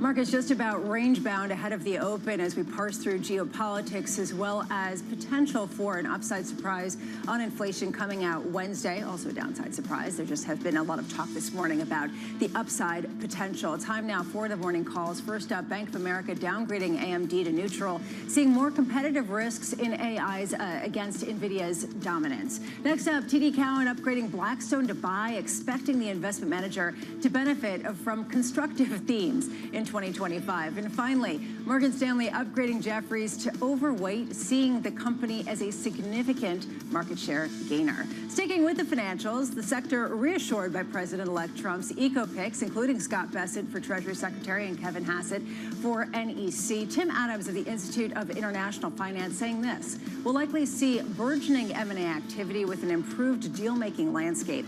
Personnel is policy. Anne-Marie says that all the time. So we'll see who comes in at the regulatory agencies to learn more about the future of regulations. Tim joins us now. Tim, thank you so much for being here. Great being here. So do you see right now the banking sector is really driving a lot of the optimism in the financial space going forward? Sure, and they're hearing from their clients. Animal spirits are back in the U.S. The outlook is, for the near term at least, is pretty bright. There's a sense of deregulation across Europe and the U.S. We'll see how much of that actually happens. But, you know, there's a sense of optimism that we haven't seen in a while. Does that optimism, is it mostly centered, or should it be mostly centered on the largest American banks or the smaller ones? Oh, I think it's across the board. I think Main Street and Wall Street are going to do well over the near term. But Wall Street looks at the near term with great optimism. I think deal flow is going to pick up. We're going to see IPOs, we're going to see M&A activity, and that's good for our institutions. I know you're concerned, though, about the deficit. So you took kindly to the fact that there's some deficit hawks when it comes to personnel as policy. But over the weekend, Trump said that he's not going to cut Social Security, entitlements, not going to raise the retirement age. How are we supposed to get the deficit down? Yeah, it's very hard because most of what you just described, you look at social insurance and defense and net interest on the debt is about 90% of what we spend. The rest is kind of a rounding error. We can grow, and I think Scott Bessent, who's going to be the next Treasury Secretary, is focused on growth. That's good, but we're going to have to find ways to find savings. Deficit hawks are gone in Washington. They don't exist anymore. And maybe you need the markets to send us a signal. It's time to become more sober in our fiscal outlook. Tim, you've spent a lot of time focused on the structure of the financial system in the United States, and by all accounts, it's really strong and it's diversified. There's been a lot of discussion around mergers among smaller banks and how much we could see if there is an administration that is amenable to that kind of tie-up. How much could we see? I think you'll see a lot. I think you end up seeing a barbelling. The largest institutions get larger and the mid-size become larger. It's a scale business. Look at J.P. Morgan spends $17 billion a year on technology. Jamie probably would spend trillion if he could. But think about the tech spend that these institutions put in place and who they're competing with. And then you'll see smaller local institutions that know the local market. So it's a bifurcation. The mid-sized guys are going to get bigger. Well, you raised this question. Who are the big competitors? Is it Apple? Is it absolutely. Google? Or is this an issue of, say, the Apollos of the world? And this has been sort of the two-sided barbell at a time where potentially fewer regulations for the largest banks could make them more competitive against both. Yeah, I'd probably meet 200 CEOs a year in the financial sector. We hear a lot about private credit and private equity. We hear a lot about Apple, Google, and the tech platforms. And if you're Jamie, you're trying to compete with the tech platforms, right? And then maybe you can acquire or partner with private equity and private credit. I'm really curious what happens to Europe in all of this. Yeah. If you have this growing American banking system, if the biggest get bigger, and they're not just eating the smaller banks' lunch, they're taking it from Europe too, which has been really struggling and has tried Unicredit, Commerce, trying to get some sort of merger through. Does something need to change? Will it finally start to happen? Absolutely. Core Europe is on its back politically and economically. German economy is really struggling. The periphery is doing much better. Spain, Greece, Poland. But Europe needs banking consolidation. They need capital markets union, banking union. There's so much that this new commission and this new parliament needs to take on. They're saying the right things, but we'll see. It's time for action across Europe. We saw Unicredit try to do that with Commerzbank, and the Germans really did not want that to happen. Yeah. could give the boost to these countries to say, okay, we should start consolidating? Well, you're hearing it from Christine Lagarde out of the ECB. She's signaling you need consolidation. You need Brussels to say it's time to act, it's time to consolidate. I think this deal is going to go through over time, and I think we'll see more over time as well. Hold on a second. You think that the Germans are going to be okay with an Italian bank taking over one of their national champions? Let's underscore that. They already have. The Italians have already taken over. They have no choice, right? These are great institutions. I like Commerzbank Bank. The CEO, Bettina, is wonderful. I think they all realize that to compete domestically and internationally and compete with U.S. firms on the continent, they've got to consolidate. Tim, you talk with a lot of regulators. You talk with a lot of elected politicians, and I'm curious about whether you've really heard a change in tone over in Europe that recognizes how different this moment is that they're in. I think the Trump shock has gotten their attention. I think they know they have to do more, but Brussels is a challenging place, you know? It's a bureaucratic machine. So you need political leadership right now that's missing in France and Germany. Hopefully in 6 months we'll have greater stability. Brussels needs to act. Frankfurt needs to act. We need to see political leadership. Where is the political leadership right now in Europe? Missing. At the G7, it felt like it was Giorgia Meloni that was almost this central figure of Europe, because everyone that showed up was either a lame duck or on their way out. Well, the Poles have the rotating presidency, the EU. They're very pro-growth, and I like what they've done with their economy. I like where they want to go. Spain is saying, look at us, we're growing fast. And Greece, you know, which was always sort of the stepchild of the EU for so many years, is now really putting in great performance. I think what you'll see over time, core Europe figuring out they need to lead and do more. And Germany is the secret and the key to the future of European growth. So you've done on this whirlwind tour of the whole world. You're coming to an end. I'm sure you're very happy to be going home. Yeah. What's your big takeaway, Tim, after meeting with international leaders of finance around the world? Yeah, there's enormous optimism about the U.S., but there's concerns. There's just so much we don't know about what this new administration is going to do. The economic leaders that have been put in place, the personnel's policy, have really buoyed that outlook. But ultimately, how will these different policies be put in place? Will we see tariffs? Is it selective, incremental, or is it much broader? We just don't know. Tim Adams of the IIF, thank you so much for being with us. Good luck and congratulations on making it home. Coming up next, we're going to be speaking with Andrew Hollenhorst of Citi and Christina Campmany of Invesco. Right now, I'm looking at a market that is reeling with the policy uncertainty, Emery. I mean, we keep hearing that time and time again. And also, to Tim's point, it's the sequencing as well. Tariffs, are they targeted, are they blanket, but also, are they coming first, or is it going to be maybe after the good stuff, like tax cuts? Meanwhile, we talk about mergers and acquisitions, and we see a whole host of them this morning, including in the advertising space, including when it comes to energy, and you just have to wonder how much more of this is pent up. And this is why the big banks are going to do well, because that M&A advisory revenue fee is just going to go straight back to them. So you get mergers and you get M&A, the animal spirits are back. Which is the reason why people are really bullish on financials, in addition to fewer regulations. Really interesting point there that Tim was making in terms of who are the big competitors. Is it really the Googles and the Apples, is it the Apollos, or is it just yes as they move forward into a brave new world of finance? Right now, you're seeing markets basically range-bound, a little softer after 3 straight weeks of gains. This is Bloomberg.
It's the world's second largest economy with a growing influence in global affairs. But geopolitical uncertainties, deflationary pressures, and questions about foreign investment linger.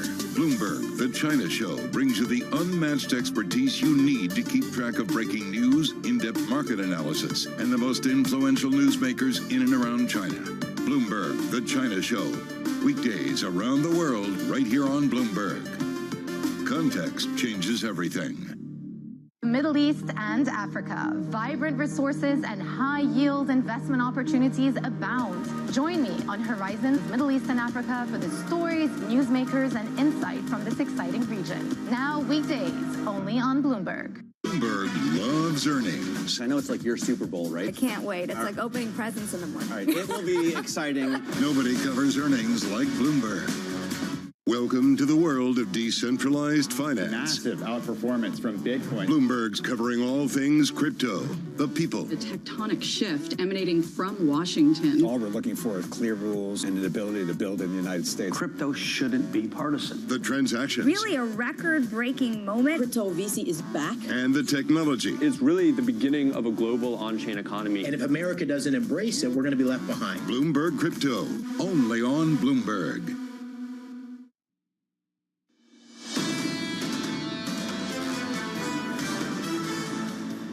A little bit of softness. I don't want to overstate this ahead of the open, but turning around as the session grows older, as it is wont to do after 3 straight weeks of gains and 57 record highs. This is a market looking for direction. Although you are seeing one when it comes to the small caps, up 0.4%, 1 hour away from the cash open. Here is your morning movers with the one and only Menace Cranny. Menace. Lisa, good morning. There's certainly an appetite to do deals, isn't it? We're going to go to a new regulatory environment. You've got Interpublic up and strongly bid this morning. Omnicom in talks to do an all-stock deal with them. How do you create a $20 billion revenue behemoth in the advertising business? That is what we are talking about. Trumping WPP in terms of size and scale. There's two sides to this, as always. There's the bid side, which is efficiency, technology, and there's the offer side, which is people leave. People get fed up when you do mega mergers. Sometimes your real producers just leave. They go, I don't need to live through this experience. Either way, there's a shift in the thinking in the C-suite about doing deals and getting it through. So Interpublic is bid this morning. Palantir teams up with Anduril. Think of the weapons industry. This is about smart defense. This is Palantir taking the AI capability, overlaying on the top of the weapons maker. So you think sensors on vehicles, on robots. It's about making smart decisions going forward in terms of defense. Peter Thiel is a backer of both of these companies. I'm sure he's smiling this morning. This company's worth $173 billion. That is more than Lockheed Martin. That just shows you the acceleration in technology with defense. Close it off with NVIDIA. You've spent time talking about this morning. Why now? Why are the Chinese now investigating an acquisition done in 2020 that they signed off, which was Mellanox? Now look, this was all based on the supposition that Mellanox would pass their new product information back to the Chinese within 90 days. Either way, this $7 billion deal is now up for discussion. There's no shock. As the US and as Washington ups the game in terms of tariffs, the Chinese are reacting both on monetary policy, fiscal policy, and in ground zero, which is NVIDIA. Lisa. Thank you so much, Menace. Great work, as always. Right now, let's turn to the labor market. The November payrolls report showing moderating conditions with a solid top-line number, but unemployment ticking up slightly to 4.2%.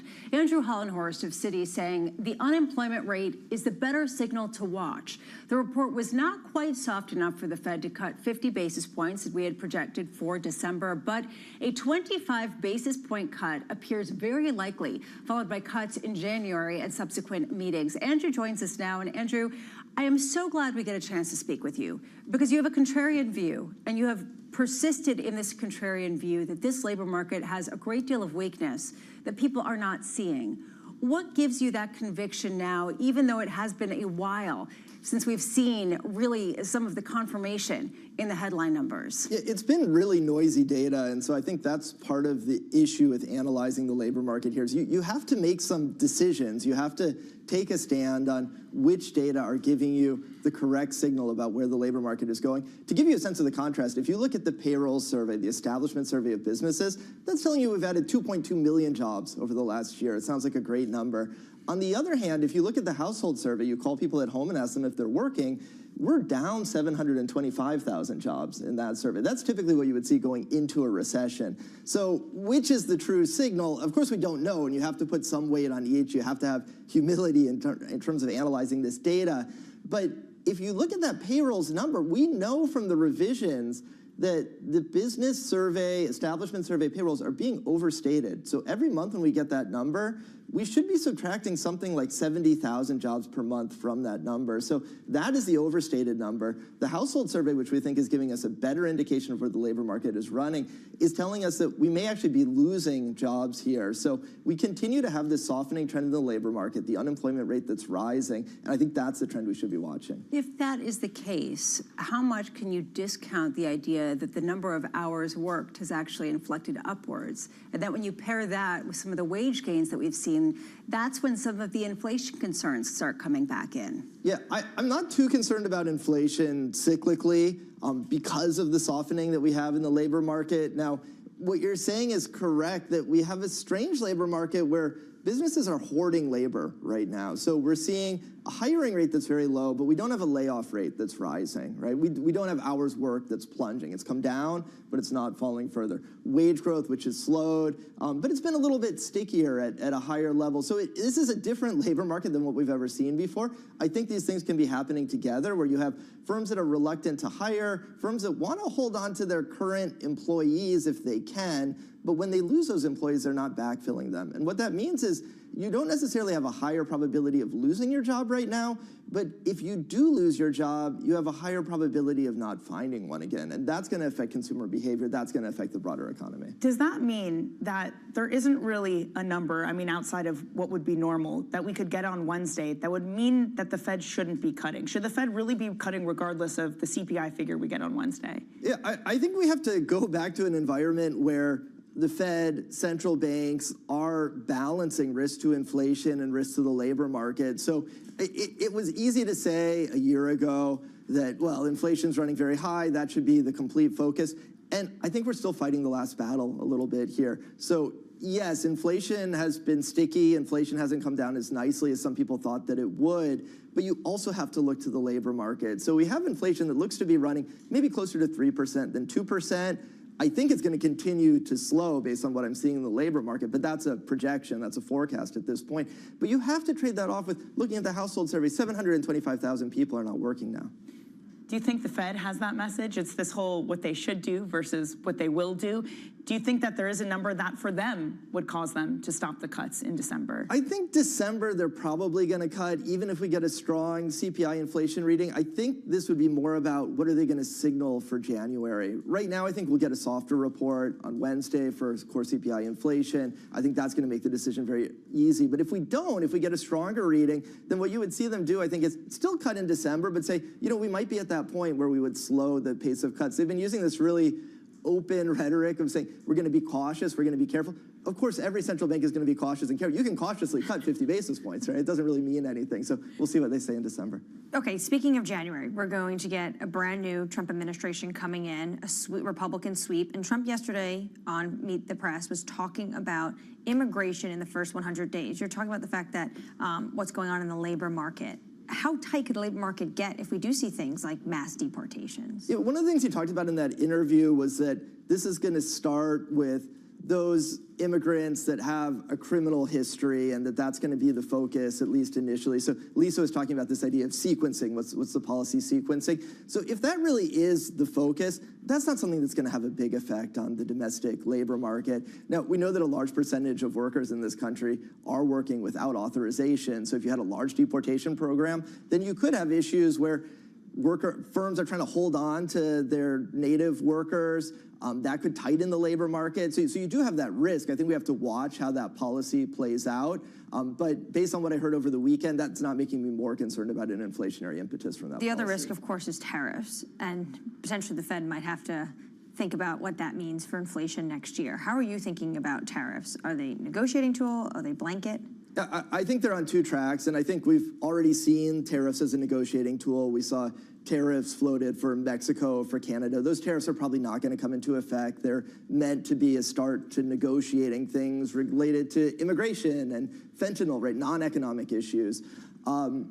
The across-the-board tariff is on a separate track, I think. I think we will see some form of that. That would, if you're increasing the cost of foreign goods, then some of those costs could pass through into consumer prices. But we've heard from Fed officials is that they're going to be quite slow in terms of taking their time and watching how this plays through in the economy. And remember, from a central bank perspective, if you put that tariff in place, the first instinct of central bankers is to say, that's a one-time rise in the price level, and we don't respond to a one-time rise in the price level. So I don't think this is something that's going to make the central bank, make the Fed a lot more hawkish. I guess one thing the AMH is trying to get at, and I think it's the right thing to get at, is what would make you rethink the thesis if we do see, say, an increase in inflation from policies, or just if CPI comes in hotter than expected, what is it that would force you to look at a different set of considerations in your employment template? Yeah, if I see growth that's accelerating, if I see job growth that's accelerating, the unemployment rate that's coming down instead of coming up, we have wage growth that's picking up, and we're starting to hear firms say, we have a lot of pricing power in this market, we can raise prices. And that's all the opposite of what we're hearing right now, right? We're hearing firms say, even when we cut prices, we're not getting the kind of sales that we were expecting. So that's why I think we're in a down trend in terms of inflation. If those things inflected, then you would get worried about higher inflation. Do you still see a very big risk of recession? I think recession risk is elevated. It's certainly elevated, and so I would disagree with Fed officials that it's not elevated. When you have the unemployment rate that's up by almost a percentage point and you have very low hiring rates, what you worry about is this going to move over into layoffs? We haven't seen that yet, and that's a very good thing, and it looks like maybe this could continue some time without getting that pickup in layoffs. But is that risk elevated? I think you have to say it's elevated. And I would also say very high valuations in equity markets. It doesn't mean that we have to have a sell-off, right? But does that make the risk more elevated, that we would get a correction in risk assets and that could drive somewhat of a slowing in the economy? I would worry about that also. Andrew Hollenhorst, always wonderful to speak with you. Thank you for being with us. I'd love to hear the contrarian view and a different way of looking at the data, because it really has been a Rorschach test. Meanwhile, investors looking ahead to the final set of inflation data before next week's Fed decision. CPI due out on Wednesday, PPI on Thursday. Anna Wong of Bloomberg Economics joins us now. Anna, is your view that essentially an upside surprise to inflation seems to be the base case in some of the whispers you're hearing among your colleagues? Yeah, because I think the key item to look for is used car prices. And it seems like this used car price reading is going to be elevated. And I think, as Andrew mentioned, the broader trend is for disinflation because companies are losing pricing power. So that's not something you need to worry about. But looking forward in the next couple prints, I do worry that the core CPI is stuck at 3.3%. We expect this coming print to show a third consecutive month of stalling year-over-year core CPI reading. We expect the same reading in December. So basically, by December or by the January FOMC meeting, the Fed will have 4 CPI reports or core PCE reports where the year-over-year reading is actually ticking up, and we expect core PCE to tick up to 2.9% in the last 2 months of the year. Anna, Omar Sharif of Inflation Insights points out that the wild card for this report is owner's equivalent rent, specifically New York, because prices reset every 6 months, and we now fall into that 6-month period. What are you expecting when it comes to shelter costs? Yes, the risk I see with shelter costs actually happens in January. So BLS did explain how they're resetting the weights of owners' equivalent of rents. And particularly concerning is that the weight for single detached homes may likely be revised up. And we have seen that the rents in the housing prices in single detached homes have been more elevated than the rest of the housing market. So we may see a rerun of what we saw in the first 3 months of this year, where OER suddenly spiked up, pushing the core PCE and core CPI up. Anna Wong of Bloomberg Economics, thank you so much for being with us. Christina Campmany of Invesco weighing in on what happens after next week's Fed meeting, writing, following a December ease, the future path of Fed policy is quite uncertain. Given the underlying strength in the U.S. economy, the Fed is likely to pause after December. Whether they ease again in March or not will depend upon the evolution of policy initiatives as well as underlying economic data. Christina, I'm so pleased to say, joins us now. Christina, before we even get to next year, I'm just curious how important it is to really look at CPI on Wednesday, especially given what we were just hearing, that there is sort of a certain bias for it to surprise to the upside. Look, I think that the Fed is taking every data point as it comes, and it matters, just like the payrolls report mattered, but I don't think it changes per se the outcome of the December meeting. And I think they look about taking stock of, let's get 100 basis points of easing under our belt and see where we are. And there's so much uncertainty, whether it's the policy evolution or some of these seasonals in CPI that we're expecting to get in the early part of next year too. I think there's a lot that they have to work through. So they are data dependent, but I don't think that necessarily means that the data print 6 days before changes that meeting. It changes the path. How much have they lost the upper hand when it comes to driving the narrative? And I ask this at a time when they don't have a crystal ball. They can't understand where exactly this economy is going to break or reaccelerate. And we're looking at a market that's actively trying to figure that every day and has come to a conclusion that seems reasonable. Do you just follow almost the status quo more than you do, say, some proclamation from the Fed? I think there's a little bit of both. Look, I think the Fed is grappling with the same uncertainty and questions that everyone in the market is, and they're trying to say, what is our end game, right? Like, we are trying to maintain this soft landing, and the Fed has done an incredible job so far of doing that, right? Like, over the last year and a half, how many times have we had recession calls and all of this? And we continue to have an extremely resilient U.S. economy. The labor market is slowing, but that's what the Fed has wanted to manufacture. And now there's some noise in the inflation data, but I think when we take a step back and at 10,000 feet, we're moving in the direction that the Fed wants us to be going. But part of the issue of the uncertainty, at least because it's happening now, is because now is the period where everyone feels the need to say, hey, here's what we think is going to happen in 2025, and there's so many uncertainties. I know one of the things you see going forward is steeper curves, but how much could that get short if the cutting cycle also needs to get cut short? I think a lot of that has changed already. So I think at the end of the summer, when there was real concern about the U.S. economy breaking more and the Fed needing to cut to and through neutral, there was a lot more scope for the curve to steepen. From here, we still think there is value in the front end, and you've had so much work of, you've flattened the curve a lot, but you've had a lot of work of repricing the front end too. You're getting pretty close if you get an ease this month that twos are flat to policy rates, and you take out the negative carry in the front end, and I think that gives people some comfort. So is there the same, are we talking about 100, 200 basis points of curve steepening? Certainly not. But I think that there's still a case for a steeper curve from here. That's the front end. On the long end, I mean, there have been all these fiscal concerns around the election, and you saw yields go higher in the immediate aftermath. Since then, I mean, flat as a pancake. What gives? We've had the same questions and conversations. I think there's two things that the market's grappling with. One is Doge and how much efficiency and savings are really going to come. And I think that there's a lot of, maybe, I don't know how much hope there is, but I think that there's a lot of, this is a question mark, and there's a potential difference than what we were considering before. And the second is, I think the market has taken a lot of comfort with Bessent being named as Treasury Secretary, and that this is more of a conventional player. But we will still see, right? Like, Trump has said that their policy initiatives are tariffs, deregulation, immigration, taxation. What is the order we get? What is the magnitude?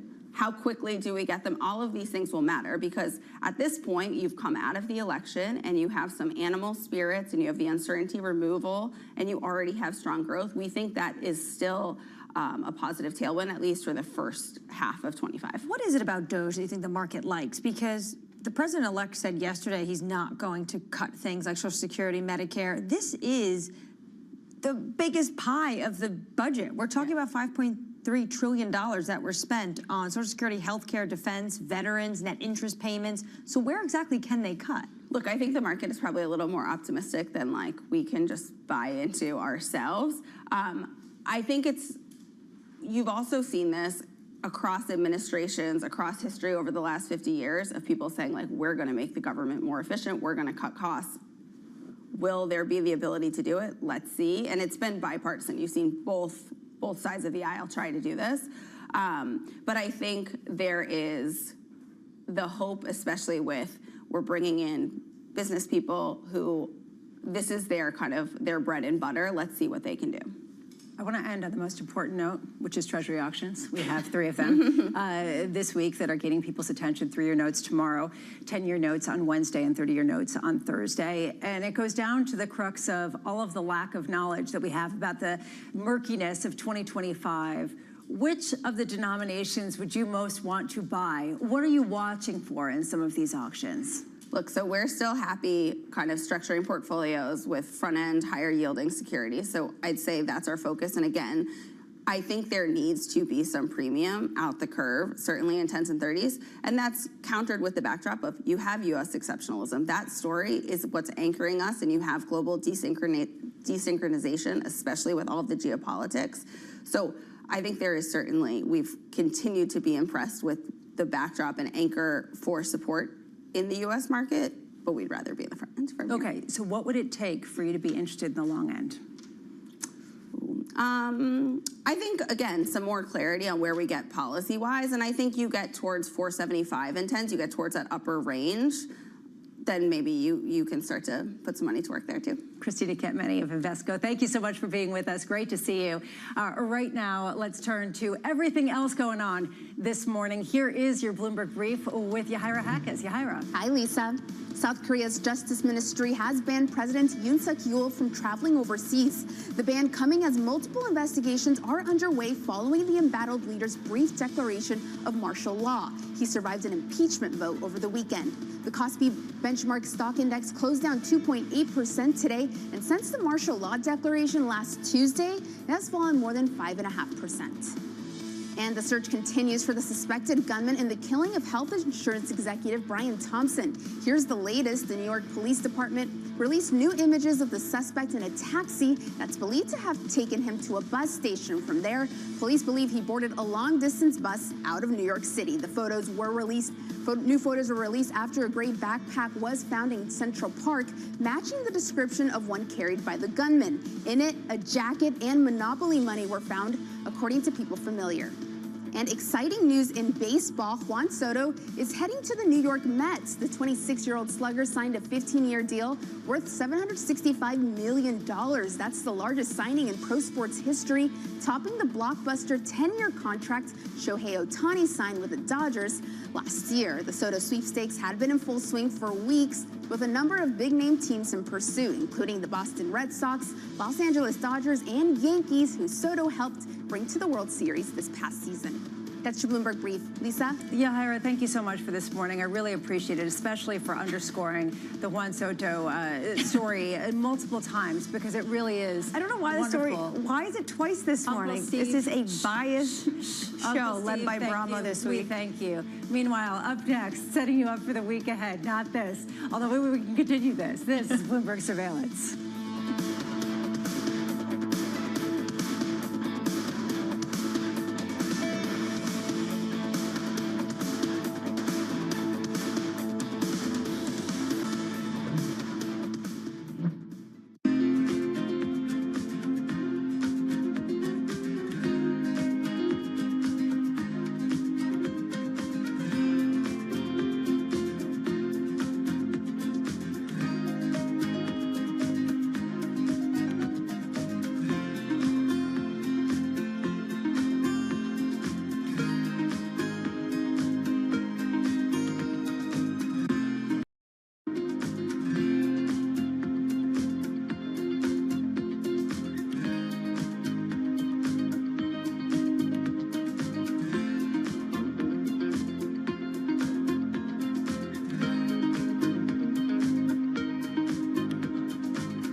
Seeing firsthand how some fashion businesses make women feel. And I think there's one thing, you know, being really vocal and being an Instagram activist and talking about something, there's a difference than putting your money where your mouth is and really trying to do something about the problem. And that's what I did with that business. It was about how do I take everything that I know and I've learned and actually do the opposite. And I think that as a young black female entrepreneur, the only thing that I could do was what I know from my experience. And the honest truth is, I didn't set out to create a company that was like deeply rooted in the principles of inclusivity and diversity. I set out to make a company that was right for me and my friends, and I knew that if I had a problem, chances are somebody else does. And I think that's where so many businesses are, you know, created, when you're solving a problem that's real for you and therefore real for the consumer.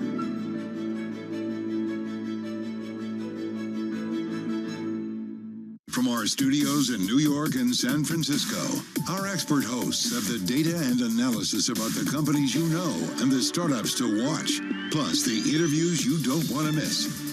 Watch Caroline Hyde and Ed Ludlow on Bloomberg Technology, the only daily business show dedicated to tech, right in the middle of the trading action, every weekday, only on Bloomberg Television. Context changes everything. Always on the heartbeat of the tech spread across global markets. The real-time data aspect is going to be important. We're going to bring you expert analysis on that. Sure. Don't miss Bloomberg's interview with the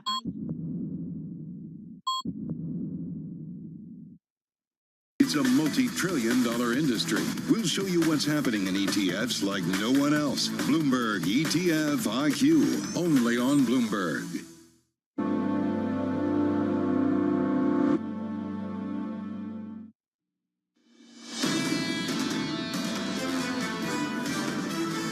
The longer you wait, the more likely stocks are to keep going up, clawing back some of the losses, if you can call them losses. Basically a range-bound market after 3 straight weeks of gains. Counting down to the opening bell, here's the trading diary for the week ahead.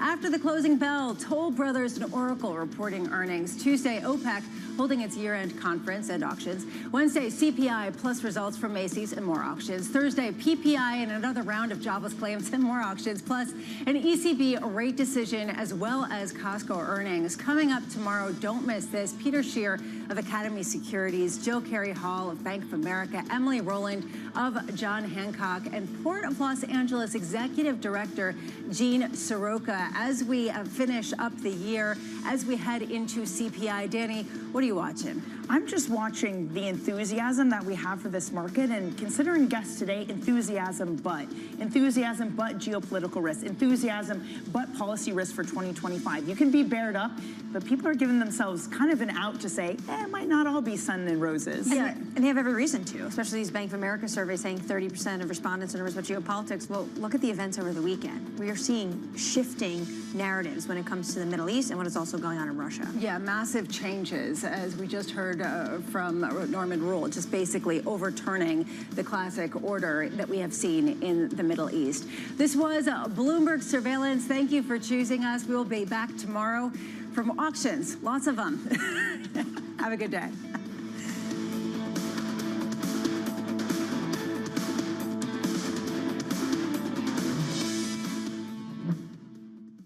The countdown is on. Everything you need to get the edge at the end of the market day. Big tech earnings kick off later this afternoon. Gilead is coming out right now. We have take 2 numbers. Back to the markets, right? Our bread and butter. NVIDIA is one of the best stories in the tech space. That actually matters a whole lot more. It might shock some of your viewers. You're watching The Close. Get ahead of tomorrow's trading with The Close. Weekdays on Bloomberg. Context changes everything.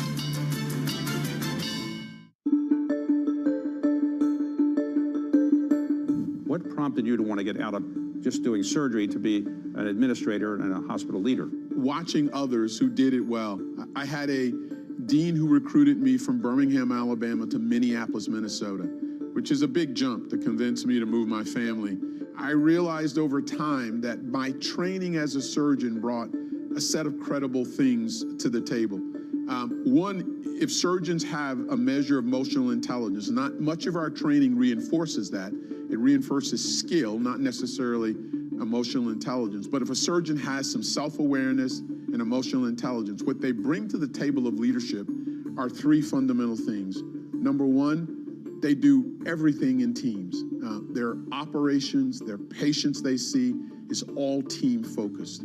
Number two, they value process, but they hold themselves very much accountable to execution. They understand that it's good to explore a patient, but what really matters is that you take the tumor out. And then number three, they make difficult decisions on incomplete information.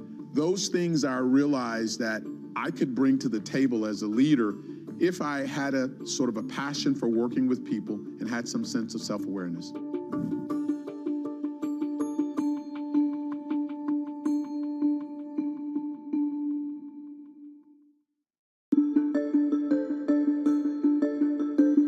What about artificial intelligence? Is artificial intelligence going to enable you and others to say, we have enough information to know exactly what something is going to be worth in terms of insuring it or not? Artificial intelligence is finding its way into our business in a variety of different factors. I think the first piece is getting much better insight into data, which allows us to make better decisions on underwriting. It's also a great opportunity to service business better in terms of like call centers and different ways of what's using robotics and other AI will be very helpful. But it is an emerging practice within the industry and one that is evolving very quickly. So it's also going to present risks that other companies, how they use it and how they use large language models and making sure the decision making is very sound. So it's complicated, but it definitely is benefiting the business today.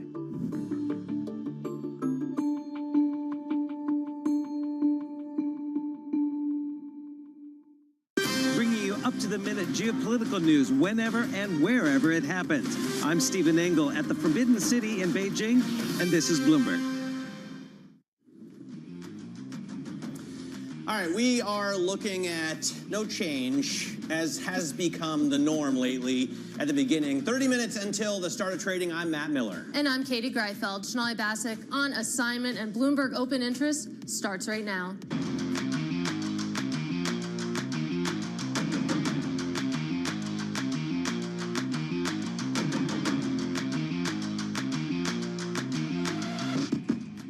Coming up, a new street high. Oppenheimer's John Stoltzfus sees the S&P 500 hitting 7,100 by the end of next year, thanks to a stronger economy.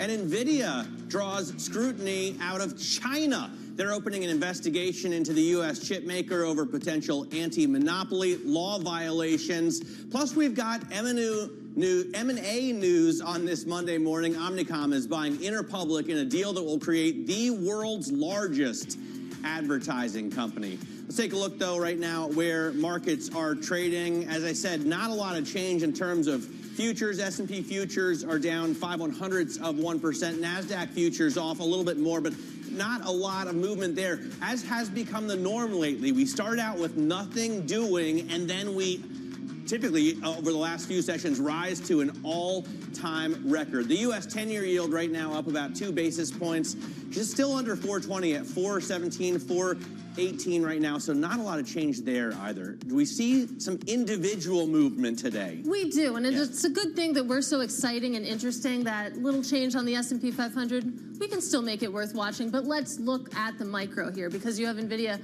falling after trying to open an investigation into the chip maker over potential anti-monopoly law violations. Stock is down about 2% pre-market. Then you take a look at Super Micro, jumping over 8% right now. That's after NASDAQ granted the firm more time to become compliant with listing rules. Clearly that time is needed here because shareholders rejoicing right now. And then I wanted to highlight Workday and Apollo. They're both rallying. That's after an announcement that they're set to be included in the S&P 500. Interesting, especially for Apollo, the private markets becoming public. So that's the micro, Matt Miller. But of course, it's a really interesting week when it comes to the macro as well. We had that jobs report on Friday. And if I skip ahead to Wednesday, we have a pretty important inflation print as well. Yeah, inflation will be fascinating to watch, especially since the Fed meeting is coming up December 18th is when we get that decision. I saw with the University of Michigan survey some pretty amazing detail in the charts. And anyone can type,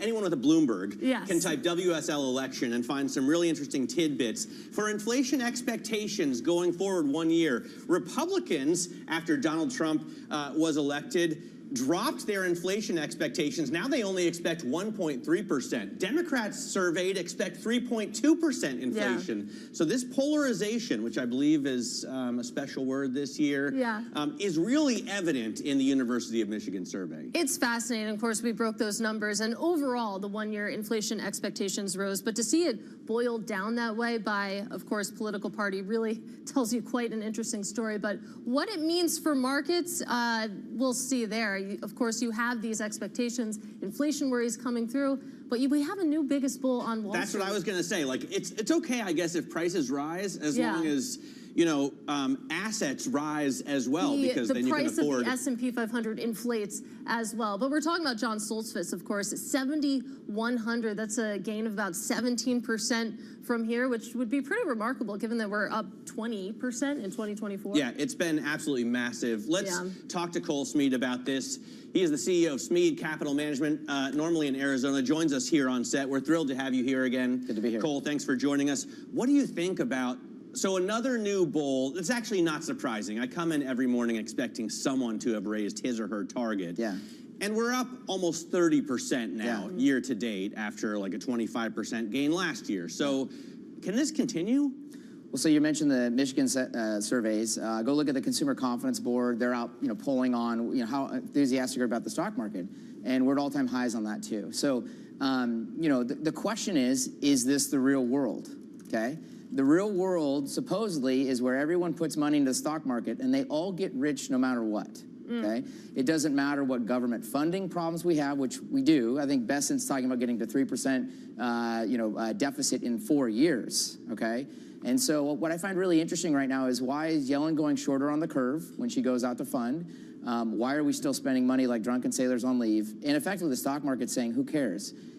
It's a positive feedback loop. That's any news. Hey, inflation's weak. Great, we can lower rates. That's good for stocks. Hey, inflation's stronger. Okay, great, stocks will pass that on. Everything's positive feedback loop. The only issue is, if you go look at foreign owners or U.S. households, they've never owned so much U.S. stock in their lives. Right. And the problem is that bodes terribly for 10-year forward returns. We think the S&P is going to lose money, and yet everyone's running around thinking about how rich they can get right now. The problem is that's not how the game's made. Well, let's talk about positioning a little bit more, because you always leave us with really interesting thoughts there that we then talk about for weeks on end. But is the fear around positioning that everyone is all in, basically that there's no incremental buyer left? Why should that stat concern me? That's a great point. To your point, at tops, you run out of buyers. At bottoms, you run out of sellers. And that's the inherent issue with tops and bottoms of the market. So again, using those ownership data, right? Who else can come in now that hasn't already begun participating? My dad was just in Zurich last week. It's kind of a funny thing to think about. 12 years ago, I was there with him, and the Swiss would look back at us like, oh, you silly Americans. Oh, you're such idiots. And the reality is, we had a lot of problems that were known. And yet at the same time, the stock market was cheap because of the fact that those were known problems. The difference is now we have problems, but no one chooses to look at those. You go there now and they'll talk about American exceptionalism as though it's some brand new story there. And the reality is, no, they're just very comfortable with it now, which is why their ownership, like the U.S. households, is where it is. So it shows brimming confidence. The problem is when the public of investors, and those type of investors are brimming with confidence, you want to be doing something else. Okay, now, the S&P doesn't look good. That doesn't mean you can't own stocks. But, again, 10-year Treasury to S&P, I think that risk-free rate is going to haunt people. And if the government has trouble funding, it's the crowd-out effect, like we learned in our classical economic theory classes, which is that the government's ability to fund in the capital markets could crowd out private demand. And again, these are things that are classical, but I'm 40 years old. No one's talked about these since I was 21 or 22 in a class. So what do you do then as someone who invests mainly in stocks, right? You're not hedging with bonds. You're not buying gold and Bitcoin. Yeah. So what do? Do you have to just do bottoms-up research? Do you look at, maybe different countries that haven't done as well, different regions?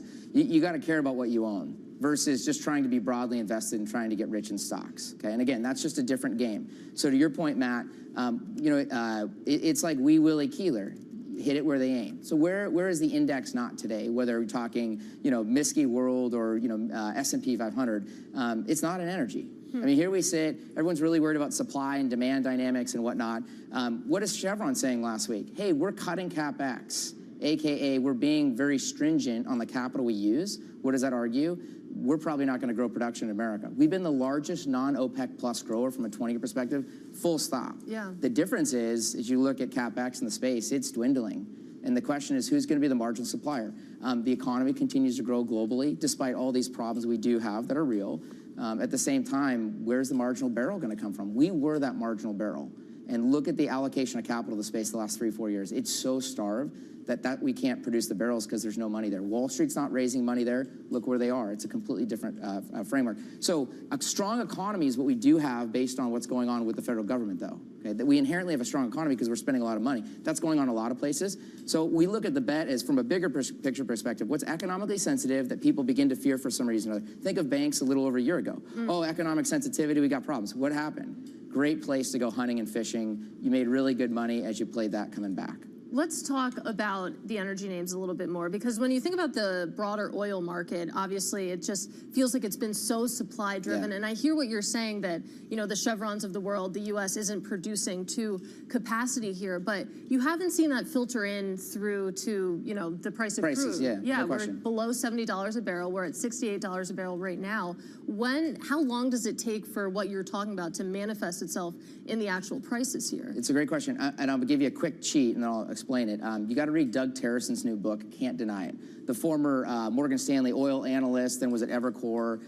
He's got a great book out there. He's now retired, and I think he's on the board of Phillips 66. I say that because he gives a great story of the history of the super majors combining in the late 1990s, and then this idea of what he called pledgers, people that were going to be disciplined in their capital. That's what we didn't have during the 2010s. So what happened during the 2010s, we grew supply. Did anyone make any money from that? No. They lost billions and billions and billions. Now they're being disciplined, and isn't it funny? Mr. Market is saying, we know you're disciplined, but you're screwed, okay? Mr. Market was wrong before. He's going to be wrong on this again, because that discipline that Chevron's showing, we don't own them, but in this space we own Occidental Petroleum, we own ConocoPhillips. You can go north of the border and find companies like Cenovus, long life assets. Shale have quick declines. If you go out and buy tar sands, you can do 20 or 30 years in asset. So again, minimal CapEx that you have to maintain for a long time, but it's not a big 3 to 7 year swing in the asset like you see here. Cole, I'm just wondering, making no comment on your political persuasion, right? We can if we want. You're in Arizona, you know, you're in finance. I'm guessing you're surrounded by Republicans, but you're saying you don't think we're going to grow oil production. That's something that Trump has been promising. Correct. You don't think Bessent's going to be able to bring deficits down to 3%, because let's be honest, come on. Yeah. And I wonder what your take is also on, you know, mass deportation. That's a problem for the labor force, right? Tariffs, that's a problem for inflation. How do you square these circles? To show my hand, I'm a card-carrying Republican, but I'm also a card-carrying capitalist, as Buffett would say. So we think we're at peak Trump. The idea of what Trump is going to do is at a peak point where, again, the positive feedback loop, oh, it's already done, it's going to work out great, and it's all going to be fantastic. And I'm not saying he's not going to help things, but we have real problems to deal with, like in our deficit, geopolitically, et cetera, and those have got to be addressed, and no one seems to think there's anything short of ideal, okay? And I say that because, do I think government spending should be cut? Yes. I live in Arizona. Do I think our border should be secured? It's a massive problem in our state. That being said, that, you know, one question we have, it's again, theory question. Will the low-end wage data show when we shut the border off what's actually going to show up in the labor market? I think that could cause near-term pressure in wages, and I think will show up in the Fed data if that theory is correct. But again, that's a theory. We will see. But I point it all out because, again, from our chair, it's like, great, tax rates are going down on corporates. That's kind of baked in. People are beginning to think that we're going to go from 21% somewhere closer to 16. And the only issue is, again, at 22 times on the S&P, or if you're going to go to the bluest of blue chips and say use like a company like Amazon, if you back out their CapEx or you back out their stock-based comp from their free cash flow, they're doing about $20 to $25 billion in free cash flow. We're talking about a $2.3 trillion company. So a blue chip is trading at 100 times free cash flow. And that sounds great. It just never works out like that. It's fantastical. It's idealistic. And the problem is, we like casino games in this country. It's why sports betting is doing so well. And we love that casino. We're a deep, big casino, AKA the stock market. Right. The danger is we're treating it like a risk-taking venture, when the reality is you make money slowly, not overnight. There's a big chasm in that idea. All right, Cole, we got to leave it there. Great to see you, as always. Really interesting perspective on peak Trump and how it relates to these equity markets. That is Cole Smead of Smead Capital Management. Meanwhile, quick check on futures here. Less than 20 minutes until the bell. You can see pretty much unchanged, maybe a little bit lower when it comes to the S&P. We can just do away with the futures checks at this point, we can just right? say futures are unchanged, but we do have some movement under the hood, thank goodness. Let's get to Bloomberg's Isabel Lee here with some news. I'm looking at Intercom. We have Omnicom agreeing to buy Intercom in a deal that would put the two combined to become the biggest, largest ad agency in the world. And some calculations put this at $13 billion. And if you want movement, we are seeing movement. We have Interpublic shares jumping as much as 14% in pre-market. It's down around 12%, but still really high up compared to the indexes we were looking at earlier. We have Interpublic shares year-to-date falling around 10%. Its market cap is $10 billion. And the bigger one here is Omnicom. Its market cap is $20 billion. It rose around 20% so far this year. So as we know, ad agencies have really been facing a lot of pressures from Google, Meta, and just AI in general. And many experts believe that those could all take the job of the creative work that agencies provide. So this is why a deal like this isn't unsurprising, according to Bloomberg Intelligence. And we have another analyst saying that the fact that these two fierce competitors are combining is an indication of the headwinds ahead. All right, really interesting deal news there. We're also keeping an eye on Macy's, of course. A lot of drama underway at that company, but we're looking ahead to earnings. Definitely. So we have Wall Street Journal reporting that we have activist investor Barrington Capital building a position in Macy's and also pushing for change. So the size of the stake still couldn't be learned, but Barrington has teamed up with a property owner called Store Equity. So both of them want the representatives in Macy's, and they both believe that a real estate subsidiary will be able to push Macy's to the next level because they believe that Macy's stock now is undervalued. In 2015, Macy's stock was trading as high as $70, and now it's just around $16. They believe Macy's real estate business alone could be around $5 to $9 billion, and the market cap of Macy's right now, just $4.5 billion. We're also seeing some of the ROI story come through from AI, right? In terms of Oracle, they're just killing it on the cloud. Killing it, and today they report earnings, and you have a lot of investor enthusiasm right there because shares are up at around 82%. So Oracle is on track for its best year in over 2 decades. So its one struggling business is finally being taken seriously by investors. For a long time, it has really struggled to find its place in the lucrative cloud storage and renting business that has been dominated by AWS and Microsoft. But now it's gaining some traction thanks to Uber and TikTok. Those are both its clients, and we'll see right after the bell today when its earnings report. But so far, it's looking like a good year for Oracle, Matt.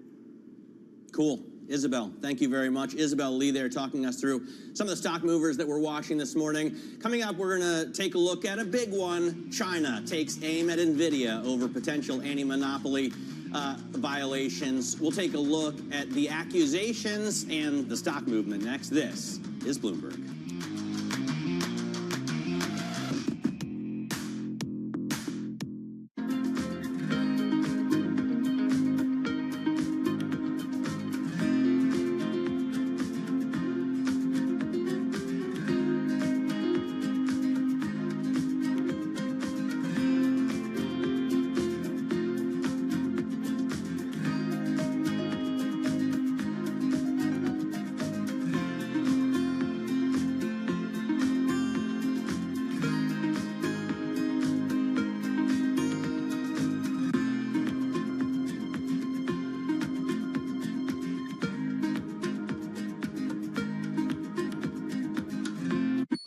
Asia is at the forefront of some of the world's biggest stories. I'm Sherrian in Tokyo.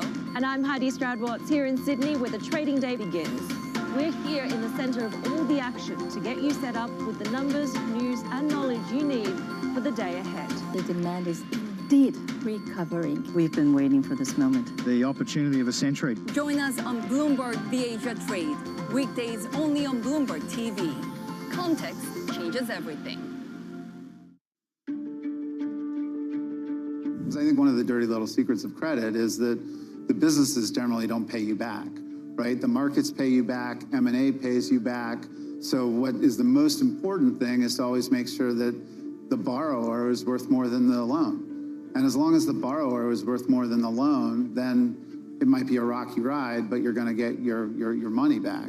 And this world where there's these disruptive companies that have, let's call it 100, 200, 300 million of ARR, are looking to not raise equity capital because of the fact that they raised it in 2021 or 2022, and no one really wants a down round. But there's a lot of capacity in the capital structure to have, let's call it a structured solution.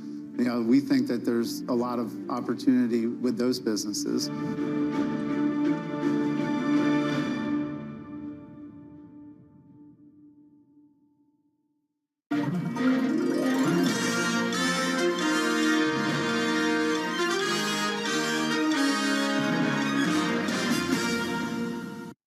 Good morning. This is Bloomberg Surveillance. Welcome back to the opening trade. This is Bloomberg Technology. This is the Asia trade. You're watching the close. Welcome to Balance of Power. This is Bloomberg.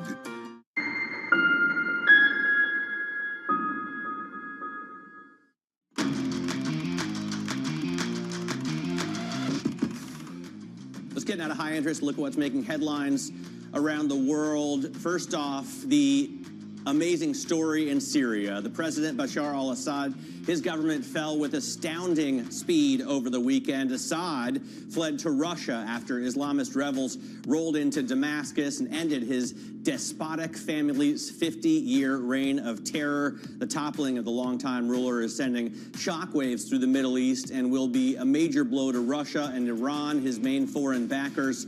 President Biden addressed the turmoil in a press conference earlier. The fall of the regime is a fundamental act of justice.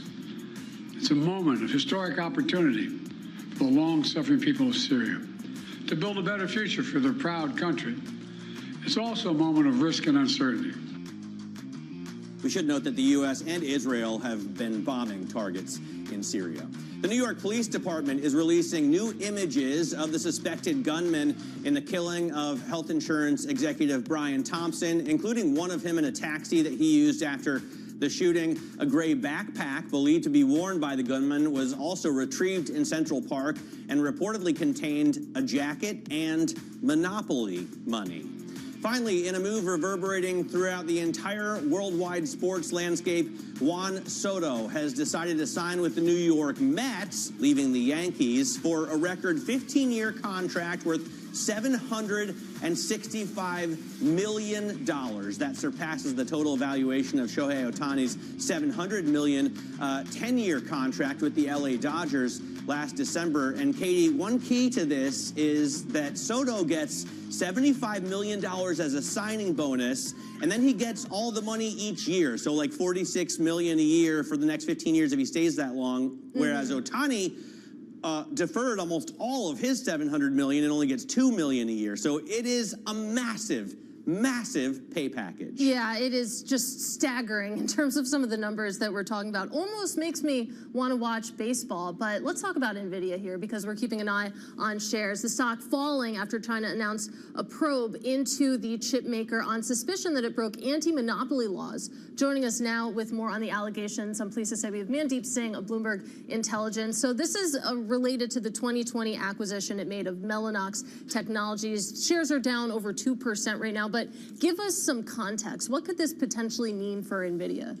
I mean, when I look at NVIDIA, they've already gotten a subpoena from the DOJ about, a potential monopoly with the chips, and they do have a 90% plus share when it comes to the accelerator market. And given, what's going on with Google here in the US, I'm not surprised the Chinese antitrust authorities feel they have to do something about businesses that operate here. And one of the biggest businesses that operates there among the US companies is, NVIDIA with their chips. And look, when it comes to chip making, NVIDIA clearly has an ecosystem effect that, once you start using their chips, it's hard to mix and match. You can't really use an AMD or, an Intel to train your AI. If you are an NVIDIA shop, and, right now we are in a supply-constrained environment, so NVIDIA can say this company will get the chips, some other companies may not get the chips. And I think there are grounds for any antitrust authority to say we want to look into their practices. Grounds, but isn't it stupid? I mean,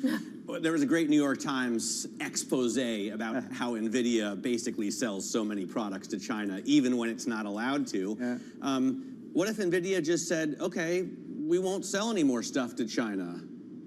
Well, so again, I don't think the Chinese authorities want their companies to be deprived of, the chips that NVIDIA is selling. It's more about the practices. And they did the same with their home companies. Alibaba and Tencent had a similar investigation where they had to make changes to their practices in terms of how they operate. So look, when it comes to antitrust, there are two big authorities in the US and in the EU.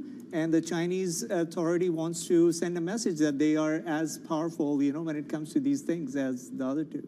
So NVIDIA really at the intersection of a lot of these policy and geopolitical tensions between the U.S. and China. Sadly, we have to leave it there. Mandeep Singh of Bloomberg Intelligence joining us there. And still ahead on open interests, Omnicom agrees to buy Interpublic, creating the world's largest ad company. More details on the deal later this hour. This is Bloomberg.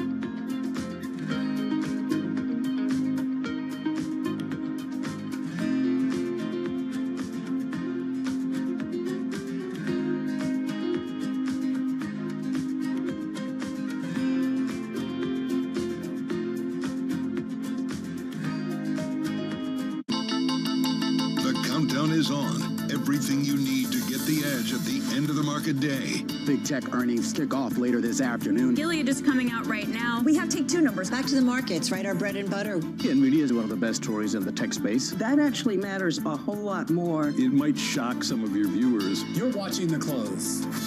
Get ahead of tomorrow's trading with The Close. Weekdays on Bloomberg. Context changes everything.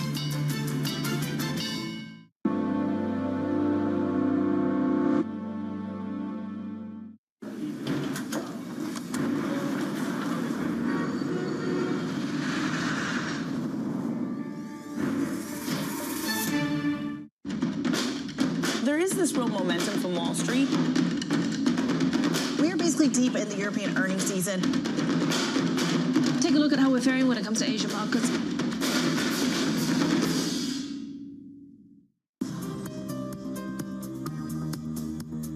It's the countdown to the market open as we bring you the first trades across Europe.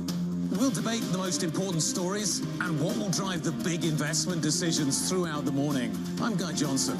I'm Kriti Gupta. And I'm Anna Edwards. Join us every weekday morning for the opening trade, live at 7 a.m. here in London. Only on Bloomberg. Context changes everything.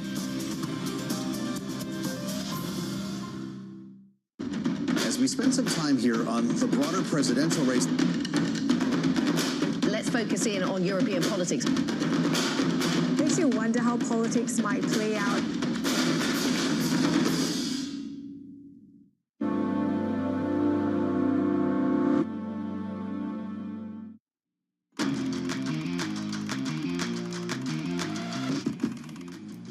All right, welcome back to Open Interest. A check on futures. We're still going to do it, even though futures pretty much unchanged at the moment on the S&P 500. A little bit more direction when it comes to big tech, down about 0.2%. And I know I can always rely on the small caps to do something interesting, and that's what's happening right now. The Russell 2000 up by about 0.6%. Of course, this is just a snapshot with 4 minutes to go until the opening bell. We'll see what happens when the cash session finally starts, and we'll discuss it all with Nimrit Kong. She is North Star Asset Management Chief Investment Officer. That conversation coming up next. This is Bloomberg.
DraftKings hit a milestone in the second quarter of 2024. For the first time as a public company, it turned a profit. Is this a new era for DraftKings? There's an inflection from when you're cash flow negative and you're operating off of equity raises from the past to when you're self-funded and you're cash flow positive and able to control your destiny a lot more. You've had your first quarters of profitability now. Does that take pressure off? Does it increase pressure? I think it increases pressure. I mean, once you start making profits, people expect you to make more, and all of a sudden you're valued on a multiple of those profits as opposed to the theoretical what could be. So very important, I think. When you're cash flow negative, you've sold a vision of what the company should be working on, and you're very focused on working on that and delivering against that. When you've pivoted to profitability, the world of what you can work on is a little bit open, and there's a lot of different ideas, and it requires more focus than ever to make sure that you are prioritizing on the most important things that are going to deliver the most value. DraftKings' solid standing in a booming sector gives them the luxury to play the long game. They're not under pressure to cut costs. When you have really strong revenue growth, you don't need that. If you look at where we are today and where we want to be and where we believe we will be, the vast majority of the incremental EBITDA is not coming from any cost reduction. It's coming from increased revenue. We don't feel like we need to cut costs because we're growing our revenue so much. We want to grow our revenue into our existing cost structure, and there's no need to reduce the cost as long as we're being efficient with what we allow our cost growth to look like. Key investors, top executives, global innovators. Join me for in-depth conversations with the biggest newsmakers on the day's top stories. Insight with Haslinda Onen, only on Bloomberg. Bloomberg loves earnings. I know it's like your Super Bowl, right? I can't wait. It's like opening presents in the morning. All right, it will be exciting. Nobody covers earnings like Bloomberg.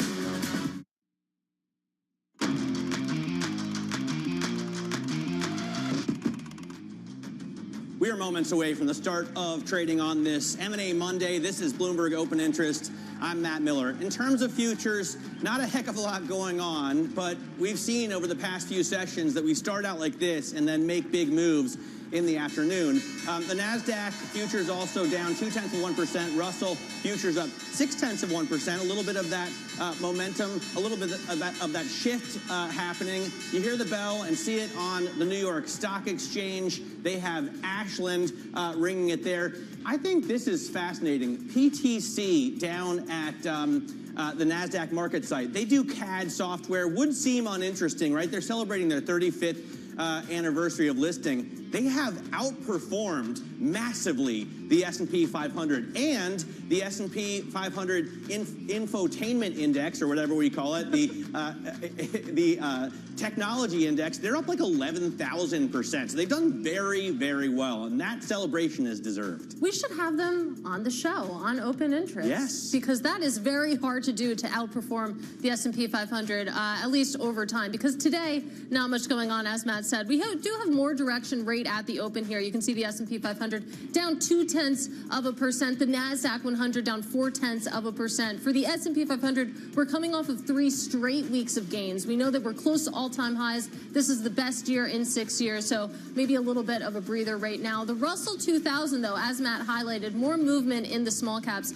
to the upside. The Russell 2000 up about 0.6%. That rotation trade still underway, at least at this moment. But let's look under the hood here, because some stocks to keep an eye on. We have NVIDIA lower. That's after China opened a probe into the U.S. chip maker, investigating potential anti-monopoly law violations. This is related to its 2020 acquisition of Mellanox Technology. Shares down about 3%. We'll continue to follow this story. But we want to also keep an eye on shares of U.S.-listed Chinese stocks. They're rallying after the country vowed to be moderately loose on monetary policies. Quite a signal there. And you can see that Alibaba, Baidu, and JD.com all higher right now, Matt. All right, so some movement under the hood, and of course, as I said, M&A Monday. We've got a big deal today. It's really an A, right? It's always an A. It's never an M. That's just PR spin. But Interpublic is up after Omnicom agreed to buy it and create the largest advertising company in the world. Meanwhile, 2 new stocks are set to join the S&P 500 at the end of the month, so we've got some additions to the index. And for a closer look at those, Apollo and Workday, let's bring in Isabel Lee. So this can make a big difference to your stock. If you're included, obviously, in the S&P 500, a lot of other funds, ETFs, need to track that stock. Yes, and inclusion really elevates a company's profile. Of course, you have to meet some share float standards and an 18 billion market cap, but if you're automatically in the S&P 500, which, as Katie knows, all the big ETFs track, like the top 5, out of the top 5 biggest ETFs, I think 3 track the S&P, or is it even 4? But yeah. Imagine you're automatically going to be having Apollo and Workday in your portfolio, which is a big thing. And Apollo has been really on, I think I've written a template for Apollo for like 5 quarters, because ever since 2022, investors have been eyeing that they will be joining the S&P ever since they merged with Athene. So finally getting that blessing added to the S&P 500, but it's a zero-sum game. Who was booted out while Workday and Apollo were added? Booted out were really Corvo and Amentum. And Apollo, I think, I'm going just back there because it joins Blackstone and KKR in joining the S&P. It's the holdout. KKR and Blackstone joined in the previous quarter. So finally, there are 3 in the club. We know that alternative asset managers are making a big, really splash in this market. Apollo, ever since it reported quarterly earnings that beat estimates, its stock has risen more than 20%. So it's really seeing a good year. And Workday also, I mean, yeah, everyone uses Workday, or most people use Workday. It's like a software that you have for when you look at your HR task, among others. Yeah, very well acquainted with Workday. Isabel Lee, great reporting as always. That is Bloomberg's Isabel Lee. And we were talking about all the ETFs that track the S&P 500. No one tracks the Dow Jones Industrial Average. I'm exaggerating a little bit, but just barely. Really, there's no Dow Jones ETF? I'm gonna go back and fact check myself, but the importance of the S&P 500, it's hard to overstate when you think of just the It's not enough for you to stick the knife in, right? No, you just need to twist occasionally twist it. a little bit. Yeah, I'm looking at ETF Go. So the top 5 by assets, if I've done this correctly. It looks pretty good so far. SPY, obviously tracks the ETF. Mm-hmm. That's Vanguard's version, right? And then, IVV. That's iShares, so that's BlackRock. So the top 3 biggest ETFs by assets. But even Vanguard's total stock market ETF, I mean, it basically does, right? And then you get the Qs. So then you get the Qs. So there you have it. Really interesting, of course. A huge coup there for Apollo and for Workday. But let's broaden out this conversation beyond the benchmarks. We'll do that with Nimrit Kang. She is Northstar Asset Management Chief Investment Officer. Great to have you with us on this Monday. So far today, we were talking about the big call from Oppenheimer. They see the S&P 500 ending next year at 7,100. But then we were talking to Cole Smead about how this is a fully allocated market and that the incremental buyer maybe just isn't there. When you think about the motion of markets into 2025, where do you fall on the debate? The market's priced for perfection. I mean, we're looking at almost 30% increase in S&P 500 for this year. That's on the back of 25% the year before. So on a 2-year basis, looking at market up about 60%, that is priced for perfection. The market is telling us that everything's going to go right with, the tax cuts. Everybody's going to have more tax cuts. The corporate tax cuts are going to go down. Earnings are going to go up. We're going to have deregulation, M&A, just like the deal we saw today. So it's animal spirits. But I think it is important to remember, Katie, that there is a non-zero probability that things might not just go exactly the way it's laid out at this point. For example, tariffs, mass deportations, the cuts in the federal budgets, and what that does to the payrolls from the government. And even if you take a viewpoint that could be temporary, at least it raises the probability that we might have short-term hiccups.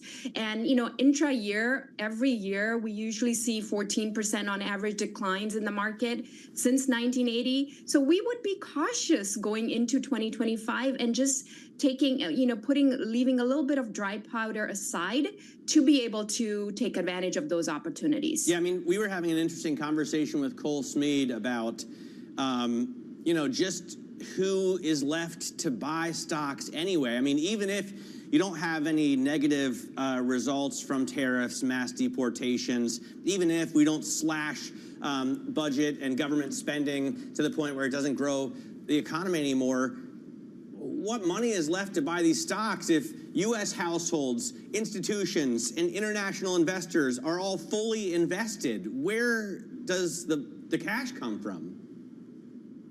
Matt, we're back into TINA. There is no alternative to U.S. equities in some ways, right? And the reason I say that is look at what's happening with the bond market. You know, the bond market is flip-flopping all over the place. Just with the announcement of Scott Bessent to take over the Treasury Secretary job or as a nominee, the bond markets, the bond yields, you know, came down 20 basis points and resulted in loss if you were holding the bonds there. So there is no alternative. The bond markets with the secular pressure on the deficits, we don't know what's going to happen there. You know, investors don't want to just be holding on to bonds. Internationally, what's happening all over the world, you know, Korea, the geopolitical instability in different parts of Europe, other places, that just leaves us back to the US as the place where we want to own risk assets and equities. And yes, there's a lot of upward bias, positive bias, if you take a long-term perspective. You know, all the things that are on the table, deregulation, tax cuts, that's going to help. It's just not going to be a linear trend.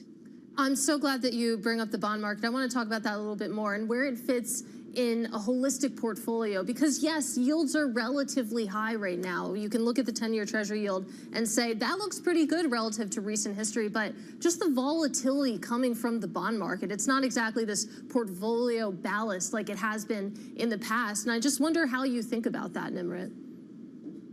Katie, our whole paradigm of portfolio management is really making us think a lot, right? So bonds, you know, we used to think about bonds as the safe asset.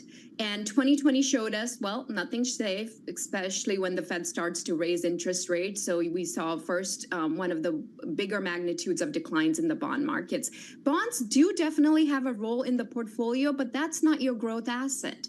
And you have to keep in mind that if there's a secular pressure upward on the yields on interest rates, because of the world that we're living in, where we have these promises we've made on Social Security, Medicare entitlements, at the same time we have to do a lot with infrastructure, where's that money going to come from? And we're cutting taxes. And sure, we can say, you know, we can go with the tariffs and deregulation, but the net of it is not obvious and clear to us. So absolutely, the bonds have a role in the portfolio, but you're not in a position where you can say that's going to get you home in terms of, you know, long-term returns. Can you count on, is Santa Claus something you can count on, Nimrit, every year? Do we rally up into the end of the month because of window dressing? Is the January effect something that's pretty dependable?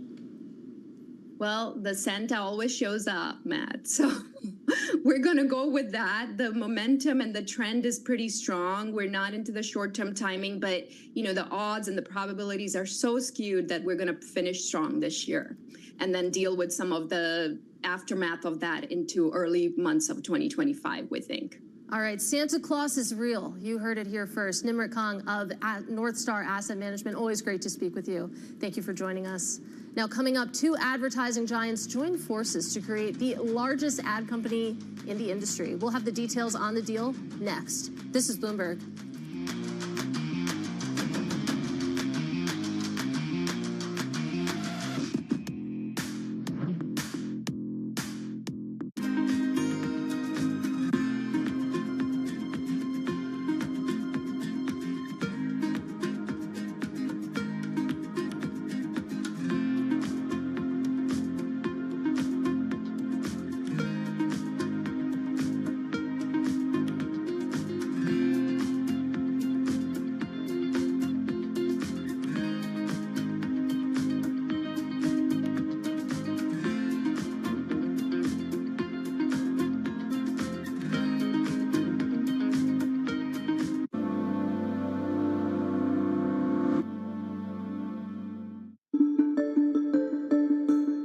So a number of people, I think from Homeland Security and or the CIA or NSA, have gone to Capitol Hill and said that TikTok is a danger to our national security.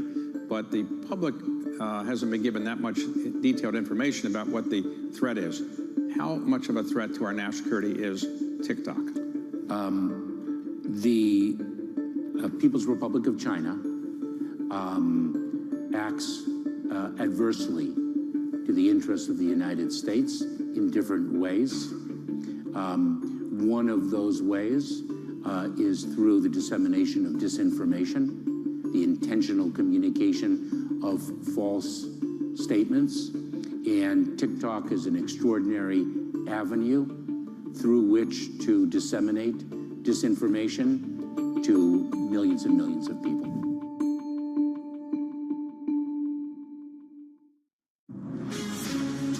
From the beating heart of global finance, economics, and politics, and wherever newsmakers are moving markets, Bloomberg brings you conversations that allow for deep discussions and important insights. What do you think the future is for inflation? Is this a new normal? Are markets too optimistic? How do you worry about the things that are outside your control? How does the current fighting completely stop? I'm Francine Lacqua, and this is The Pulse, every weekday only on Bloomberg. U.S. jobs numbers are released. Bloomberg has the report under surveillance with crucial data and expert analysis at terminal speed. Nobody covers jobs day like Bloomberg. Bloomberg Surveillance covers the latest in global markets and the political events that influence your world. Join Jonathan Farrell, Lisa Abramowitz, and Anne-Marie Hordern only on Bloomberg. Context changes everything. Jumpstart your trading day on Bloomberg Open Interest. 2 hours of single stock stories that are driving the opening bell action. We'll take you to Wall Street, Main Street, the C-suite, and beyond. These are companies that are growing their market. The great companies in the U.S. are the companies hitting the cutting edge. That's a different story. Get the inside track on what's buzzing in markets. With the players who are shaping the narrative. If you have bad earnings reports, you're going to get punished. They're not buying what the industry is selling. Join us on Bloomberg Open Interest. Every trading day, only on Bloomberg.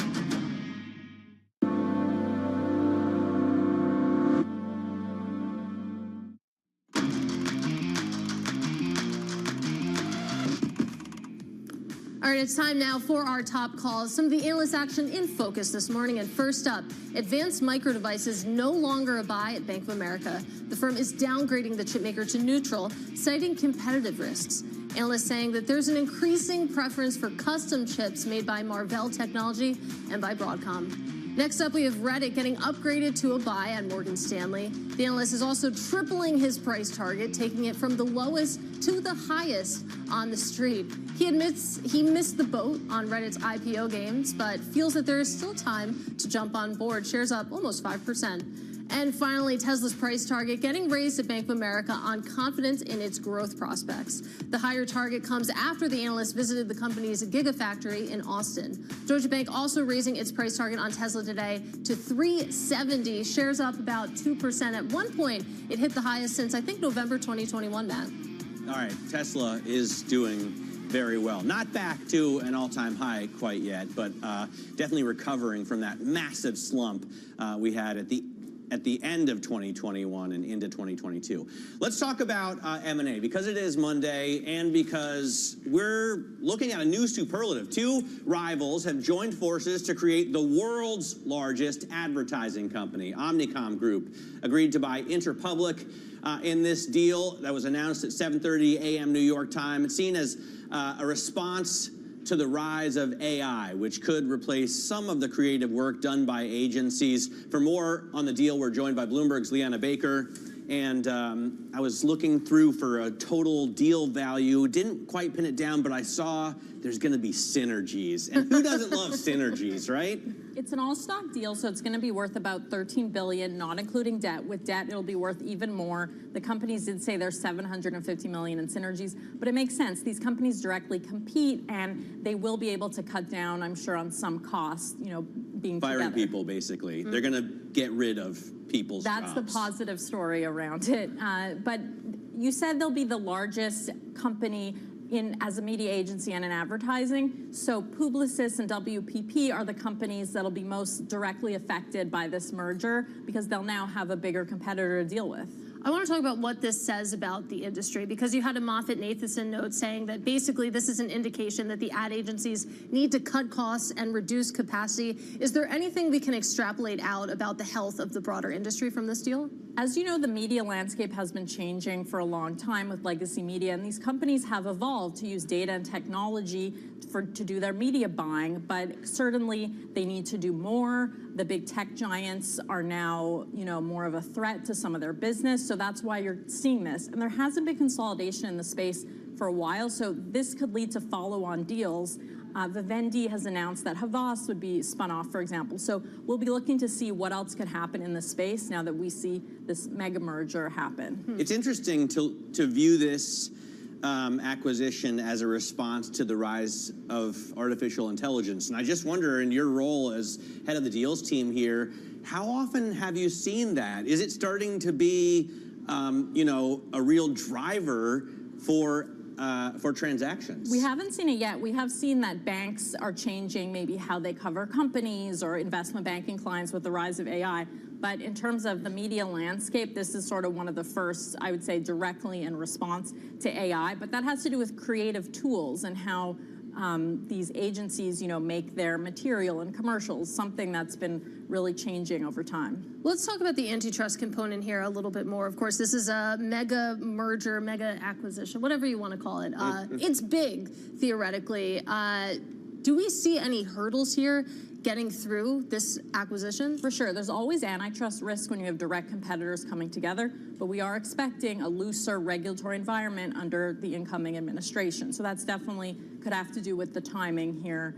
And maybe there are some markets, some micro areas where these companies compete. They might own PR firms in certain verticals, but these are massive conglomerates, so there could be something under the hood we're not thinking of.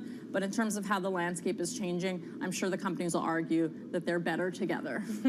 I just wanted to save a moment to talk about the Yankees. You are basically our resident Yankees fan, and they've lost, I guess, Juan Soto to the Mets for an astounding figure, 765. It's funny, I don't know what player you're talking about, because as soon as I heard that news, that Juan just Soto, wiped from your memory. I have no idea what you're saying right now. So, that is a very healthy breakup. But I look forward to the Mets, you know, never being in the World Series. Leanna Baker, thanks so much for joining us.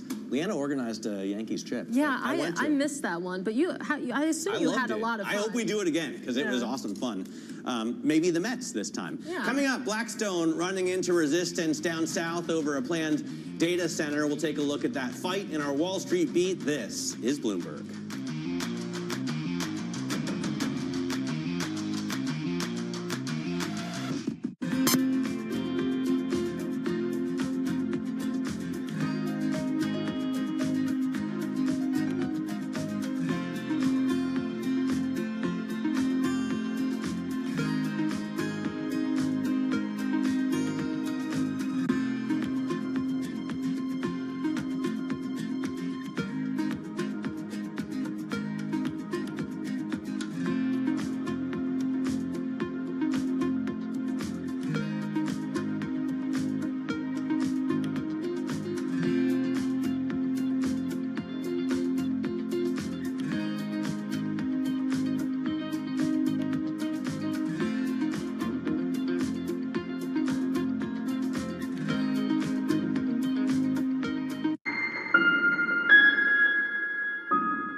To the world of business, Joe Matthew and Keely Lines deliver news, insight, and analysis live 2 times a day, every trading day. Balance of Power at 1 and 5 Eastern, only on Bloomberg. David Weston, join me for the next generation of Wall Street Week, telling stories of capitalism from business, markets, economics, tech, and climate.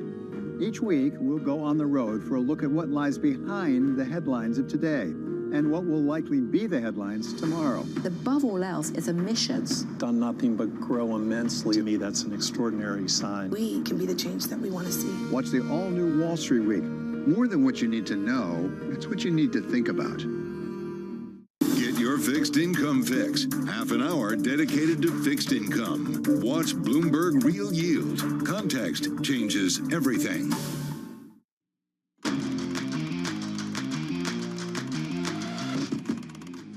All right, welcome back to Open Interest. Check on stocks right now, a little bit lower About 20 minutes into the trading session, the S&P 500, the NASDAQ 100 off by about 1/10 to 0.2%. The small caps remain dominant right now. The Russell 2000 up about 0.7%. We'll see if those gains hold, but the rotation trade in full effect right now. But it's time now for our Wall Street beat, and Blackstone is getting pushback from local residents in Fayetteville, Georgia over a planned data center. The fight is the focus of today's big take, and Bloomberg's Josh Saul co-wrote the story. He joins us now in person. Josh, great reporting as usual. Just walk us through this fight and what it says about power and these AI centers. Thanks.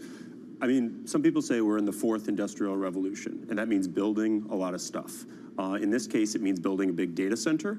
Blackstone's QTS built this enormous data center. It's not quite as big as Central Park, but it's pretty close. People weren't that upset about the data center, but the power lines to bring the electricity to the data center really infuriated and angered this community.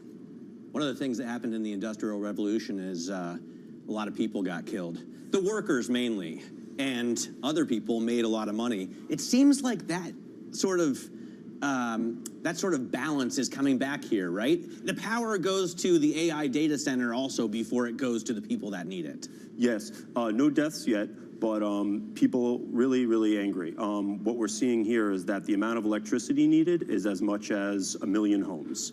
And that means that dirty power plants are kept on longer. And in this case, what really made people angry is that it meant power lines going through their property.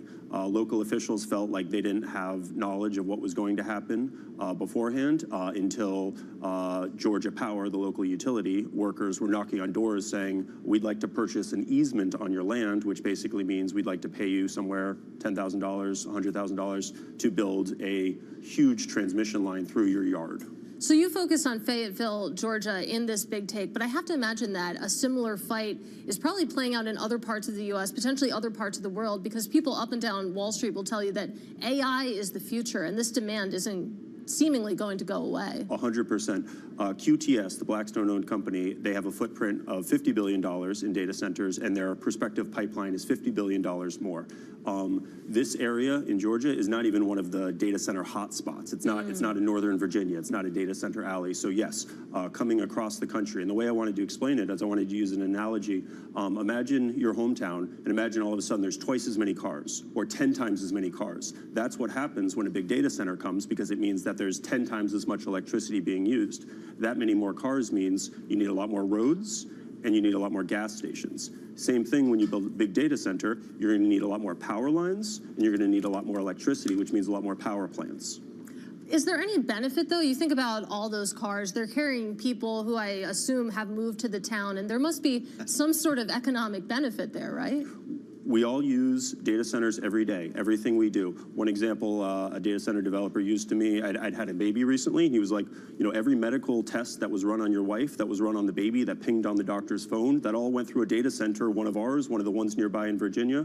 That's one example that was very near to my heart, of course, but I mean, every TikTok video you watch, every national security test that's run, they all run through these. It's what we all use all the time. Right, the TikTok point is important there. The benefits are national. Yeah. Yeah, it's good to supply the Chinese with all of the secrets that we have. You know? The benefits are national, and the costs are only incurred by those in Fayetteville. That's the problem, right? Yeah. And I wonder if you can extrapolate that out. I mean, if the data center needs power, but the people of Fayetteville needs power, which one does the power provider cut short? In 20 seconds. So far, no power shortages. No. It's not as if homes are going dark because of this. Not yet.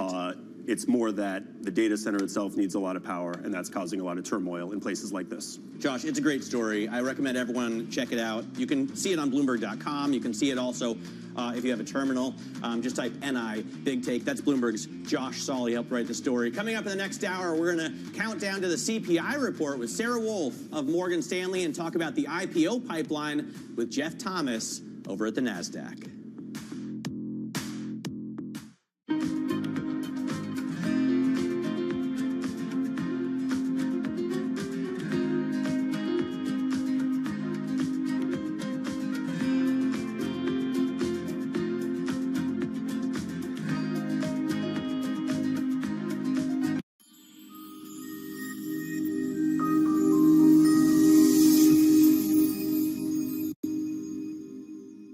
Okay, today I'm going to talk about how to succeed with a startup. Obviously, more than can be said here in 20 minutes, but I will do the best I can. The most important thing, the number one lesson we try to teach startups is that the degree to which you're successful approximates the degree to which you build a product that is so good, people spontaneously tell their friends about it. Startups always ask us for the secret to success. They always want to believe it's something other than this, because this is really hard to do. But this is it. If you can build a product that is so good, people spontaneously tell their friends about it, you have done 80% of the work that you need to be a really successful startup. If you think about the most successful companies you know, Google, Facebook, whatever, you probably found out about them because a friend of yours said, you got to try this, it's great. So this is the bar. Something that people love so much they tell their friends about it. One important indicator for a product like that is a product that's simple to explain and easy to understand. If you can't explain in a few words what you do, and if at least some people don't say, oh, that's pretty interesting, that's usually a mistake. It's usually a sign of unclear thinking or a need that is not big enough. I want a bank that shows me what I spend instantly. We're Monzo. Give us a go. See? I want a bank that can help me budget for the things I need, like a new leather jacket for Bingo. We can do that. Bingo's my cockapoo. Hi, Bingo. It's a real faff to sign up. It takes less than 10 minutes. Race you. You're on. Time's up. How'd you get on? It's a draw. Is it? We hear you, Bingo. You make Monzo Monzo. Hi, I'm Laurie Haynes, CEO and co-founder of Shirar, and I'm really excited to tell you that we are going to be raising funds for Shirar again. After a successful raise in 2023, it's time to scale. We hope that you enjoy the pitch deck and the financial model. Any questions, please don't hesitate to ask us, and we can't wait for you to be part of Shirar.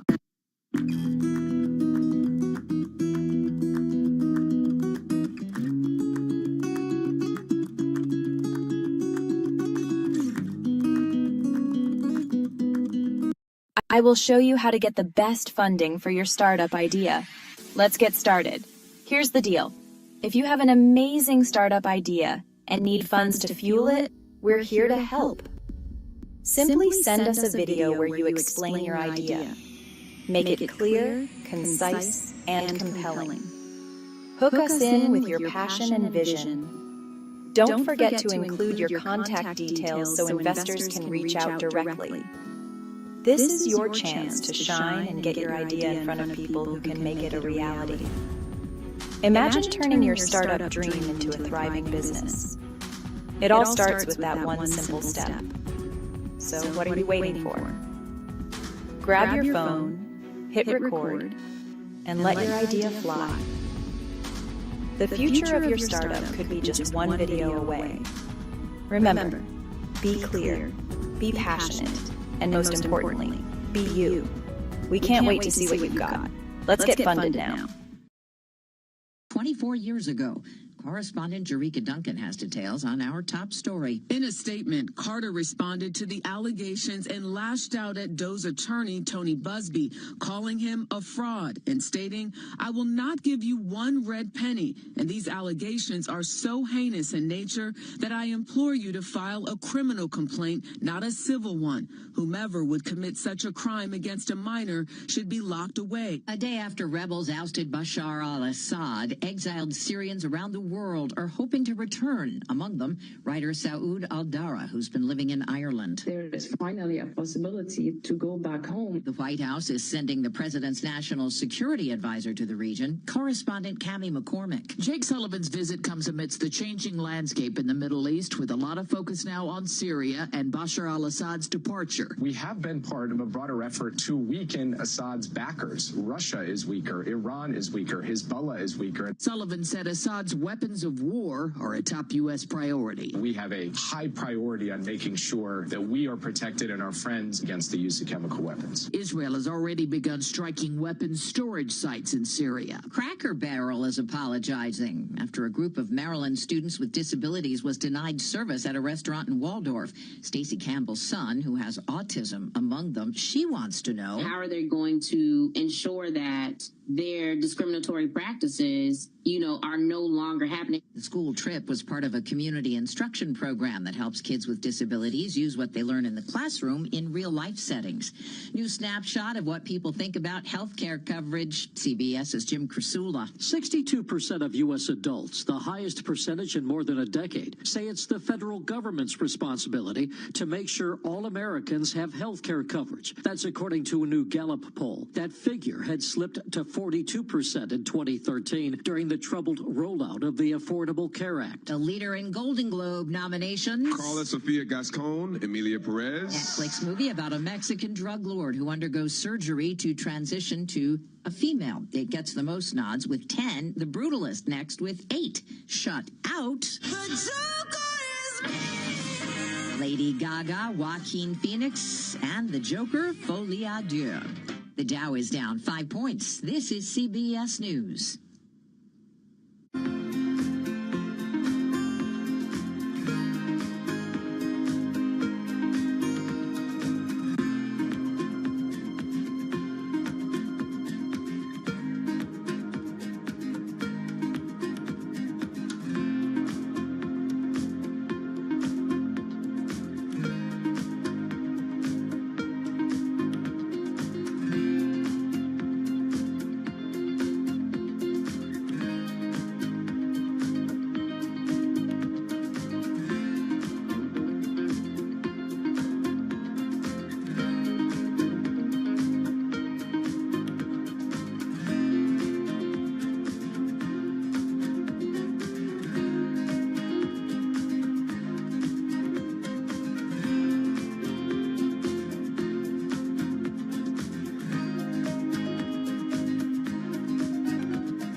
Apply. Want to thrill the kids? The sales pitch from HireSanta.com. Santa can deliver a custom video message to your loved ones. Would you practice listening and obeying to your mother the very first time? The Santa Talent Agency claims its old St. Nick is real bearded, real belly, and real jolly, and encourages a sing-along. Rudolph the Red-Nosed Reindeer. Next time you have to wash your hands, you should try it. Stephen Kaufman, CBS News. President Biden hit up Godfather director Francis Ford Coppola for a job as he bestowed Kennedy Center honors. Francis, I'm looking for work in February. So maybe you've got something for me on the Biden-De Niro combination here. Deborah Rodriguez, CBS News.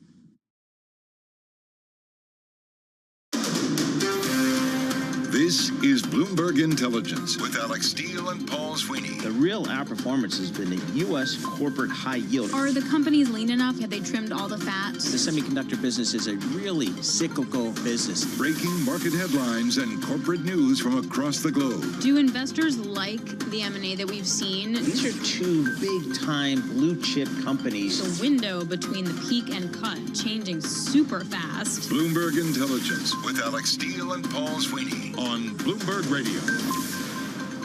All right, good Monday morning from the Bloomberg Interactive Broker Studio in New York City to our worldwide audience. We're streaming live on YouTube as well. Alex Steele out today, not to worry. The John Tucker sitting in for the next 2 hours. I just feel like I have to apologize when he says that. Well, I mean, you know Alex Steele, but we appreciate you sitting in, taking care of us for the next couple hours. A lot coming on the next 2 hours. Aaron David Miller, Senior Fellow at the Carnegie Endowment for International Peace, will get his thoughts on what's happening in Syria and the greater Middle East. Emily Leville, Portfolio Manager at Thornburg Investment Management, discuss her outlook for the markets. Listen to this again. She's based in Santa Fe, New Mexico. How good is that?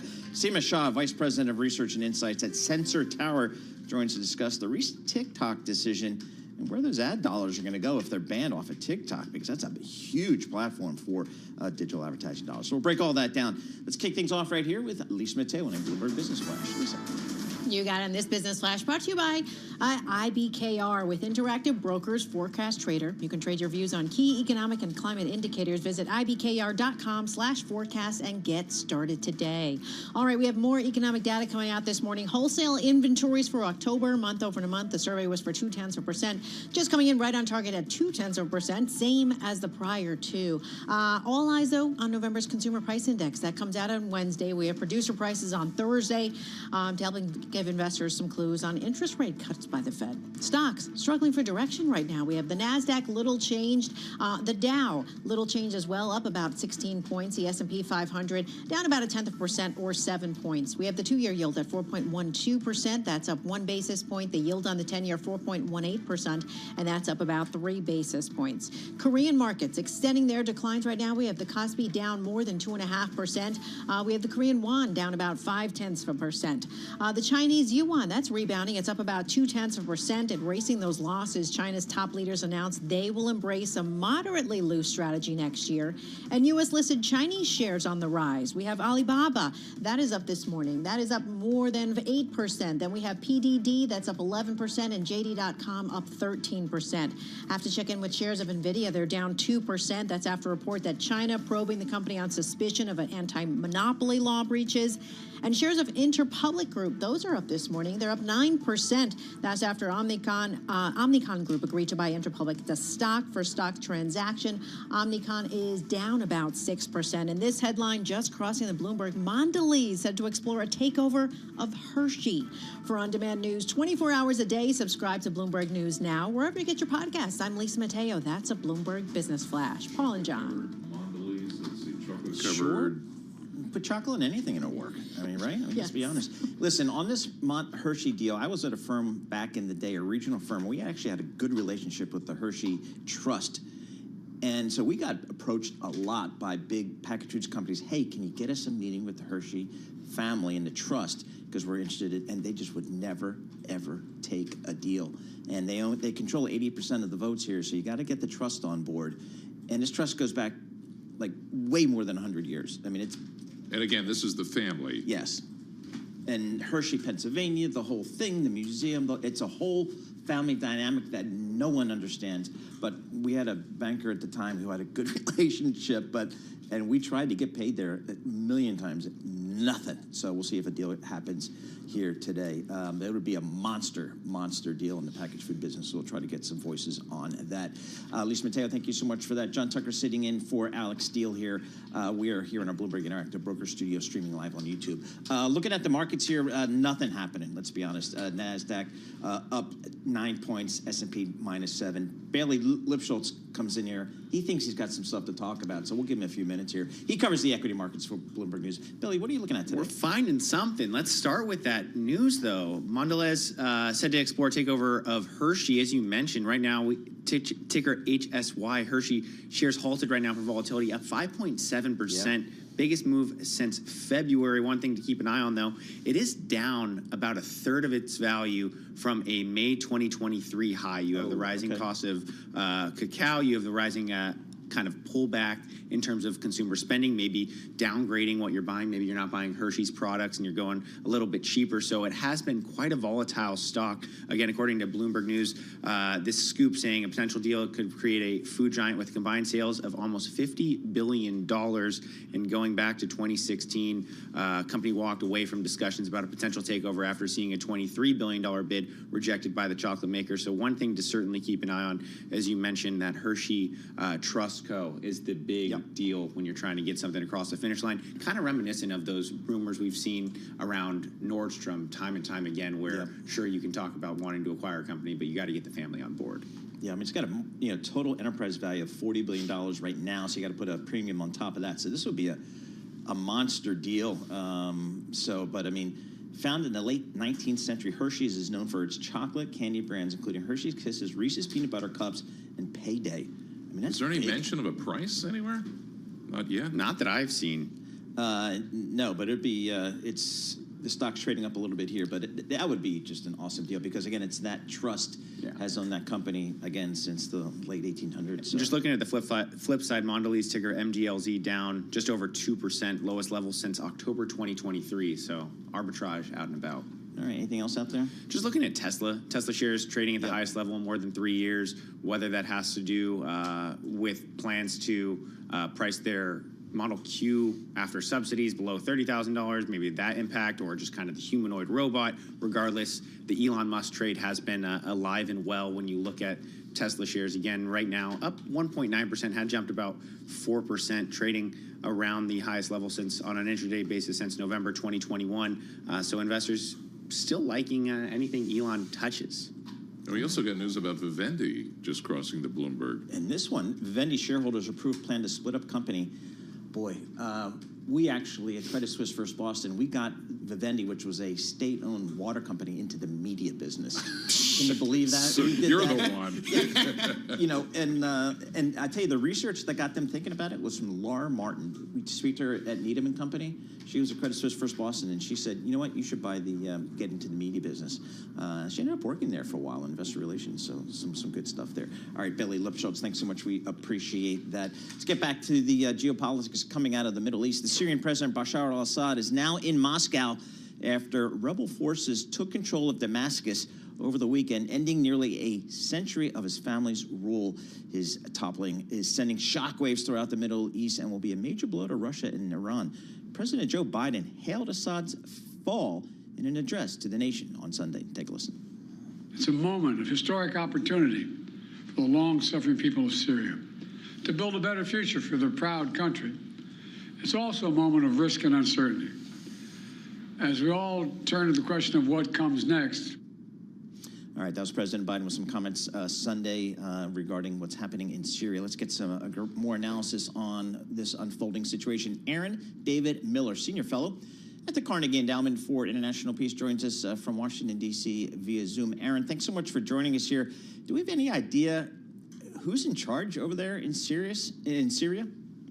Well, right now it's, and thanks for having me. Right now it's Ahmed Shara, who's Namdegir, a.k.a. also known as Abu Muhammad al-Julani. Born in Saudi, parents were originally from the Golan Heights, which is why he took the name al-Gulani. Formerly associated with both the Islamic State and Al-Qaeda. He's evolved over the last 5 or 6 years. Running the province of Idlib relatively inclusively, reaching out to Kurds and to the Druze. You know, it's hard to know. Rebelling is hard, governing is frankly a lot harder, and the track record here for overthrowing Arab authoritarians is not terribly uplifting. Egypt, Mubarak's gone, a more repressive authoritarian military government replaced him. Tunisia, Ben Ali, aspiring democracy, now an authoritarian government. Saddam Hussein, Iraq's pretty dysfunctional, a lot of disappointments there. Yemen, Abdullah Saleh overthrown, the Houthis are in charge of much of the country. Syria may have a better chance.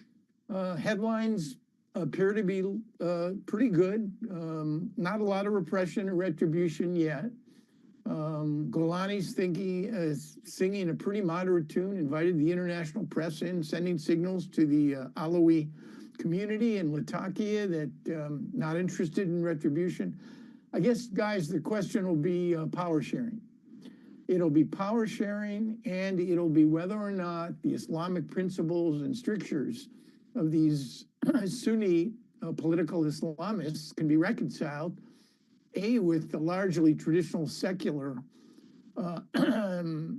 Syrian elite, and whether or not, you know, you can govern. Syria's broke and heavily indebted to the Iranians. Oil industry is muzzled to 2.5 billion barrels a day. It pales before the larger producers. So it's going to be a real heavy lift. Syria borders what? Israel, Lebanon, Jordan, Iraq, and also Turkey. Does the response by one dictate the response overall by the others? Well, you know, it's been the playground for external intervention since the beginning of the civil war. The Turks have had a huge role to play, as you pointed out, Iran, Hezbollah. And of course, Russia doesn't share contiguous borders, but was the key broker and savior, redeemer of the Assad regime when it was challenged in 2015. I think that the prospects for external intervention are still there. And by the way, the Israelis need to be definitely put into the mix. Prospects for external intervention are there, but the real troublemakers, the Iranians, I would argue the Russians, Hezbollah, they've been set back. There's more agency now for Syrians to function and focus on Syria than at any time in the last decade or so. The Turks are now the big boys on the proverbial block, and their motives are mixed here. But they will be the great power, the regional power to watch. All right, Aaron, thank you so much for joining us. Aaron David Miller, he's a senior fellow at the Carnegie Endowment for International Peace, joining us from Washington, D.C. And, you know, one of the questions I have ongoing would be what role, if any, will the U.S. play in how this thing develops? And we didn't mention, we will, for the flow of refugees, which from Syria has kind of shaped the political landscape of Europe. Yep, and I'm just kind of seeing some of the reporting today. You know, 2.5 million of refugees have gone to Turkey and some 3 million to Europe, to your point, John. So, again, a fluid situation over there. We'll keep up with the reporting. This is Bloomberg.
markets, headlines, and breaking news 24 hours a day on Bloomberg Radio, Bloomberg Television, and the Bloomberg Business app. This is a Bloomberg Business Flash. From the Bloomberg Interactive Broker Studio, I'm Lisa Mateo. While the stock rally losing some steam and traders are waiting that key inflation data is going to help shape the outlook for interest rate cuts from the Fed. But we're still on record watch because of the levels, so let's get right to it right now. The S&P 500 down 0.1%, 11 points at 6,078. The Dow up about 5 points at 44,645. The NASDAQ, little change, down about 10 points at 19,848. We have the two-year yield at 4.12%. That's up 2 basis points. A yield on the 10-year 4.19%, and that's up 3 basis points. To commodities, oil on the rise after the toppling of President Bashar al-Assad's regime. Right now, Brent crude up nearly 2%, $72 a barrel. We have WTI crude $68 a barrel, and spot gold higher at $2,674 an ounce. The Bloomberg Dollar Spot Index is little change, and we have Bitcoin down more than 1% at around 98,000. And on a side note, MicroStrategy actually bought another $2.1 billion in Bitcoin. Its 5th consecutive Monday purchase. MicroStrategy down about 3%. Sharing of Warner Brothers Discovery, they're up 4%, and that's after it reached a new deal with Comcast to carry its TV channels. We have Comcast down 6%. And EV stocks are on the rise. The China Passenger Car Association said car sales rose sharply in the country last month. Tesla selling more than 78,000 vehicles. Tesla shares actually climbed to the highest level in more than 3 years. Right now, Tesla up about 0.5%. We have Rivian up 13% and Lucid up 15%. On the earnings from today, after the bell, we'll hear from Oracle and also Toll Brothers. Bloomberg reporting Oracle on track for its best year in over 2 decades thanks to its cloud business. That is your Bloomberg Business Flash. Paul and John. All right, Lisa Mateo, thank you so much. We appreciate that. John Tucker sitting in for Alex Steele. I'm Paul Sweeney. We're live here in our Bloomberg Interactive Broker Studio, and we're streaming live on YouTube as well. A lot of folks feel like, hey, they've missed this stock market run here. Maybe valuations are a little too rich. Well, you can go outside of the U.S. if you're looking for some lower valuations. Think Europe, think the U.K. Our next guest does just that. Emily Lavelle, portfolio manager at Thornburg Investment Management. Joining us. She's based in Santa Fe, New Mexico, that just goes to prove, John, you can manage money anywhere, including in the middle of a desert at altitude. What are we doing here? I know, exactly. We keep saying that all the time. Emily, thanks so much for joining us here.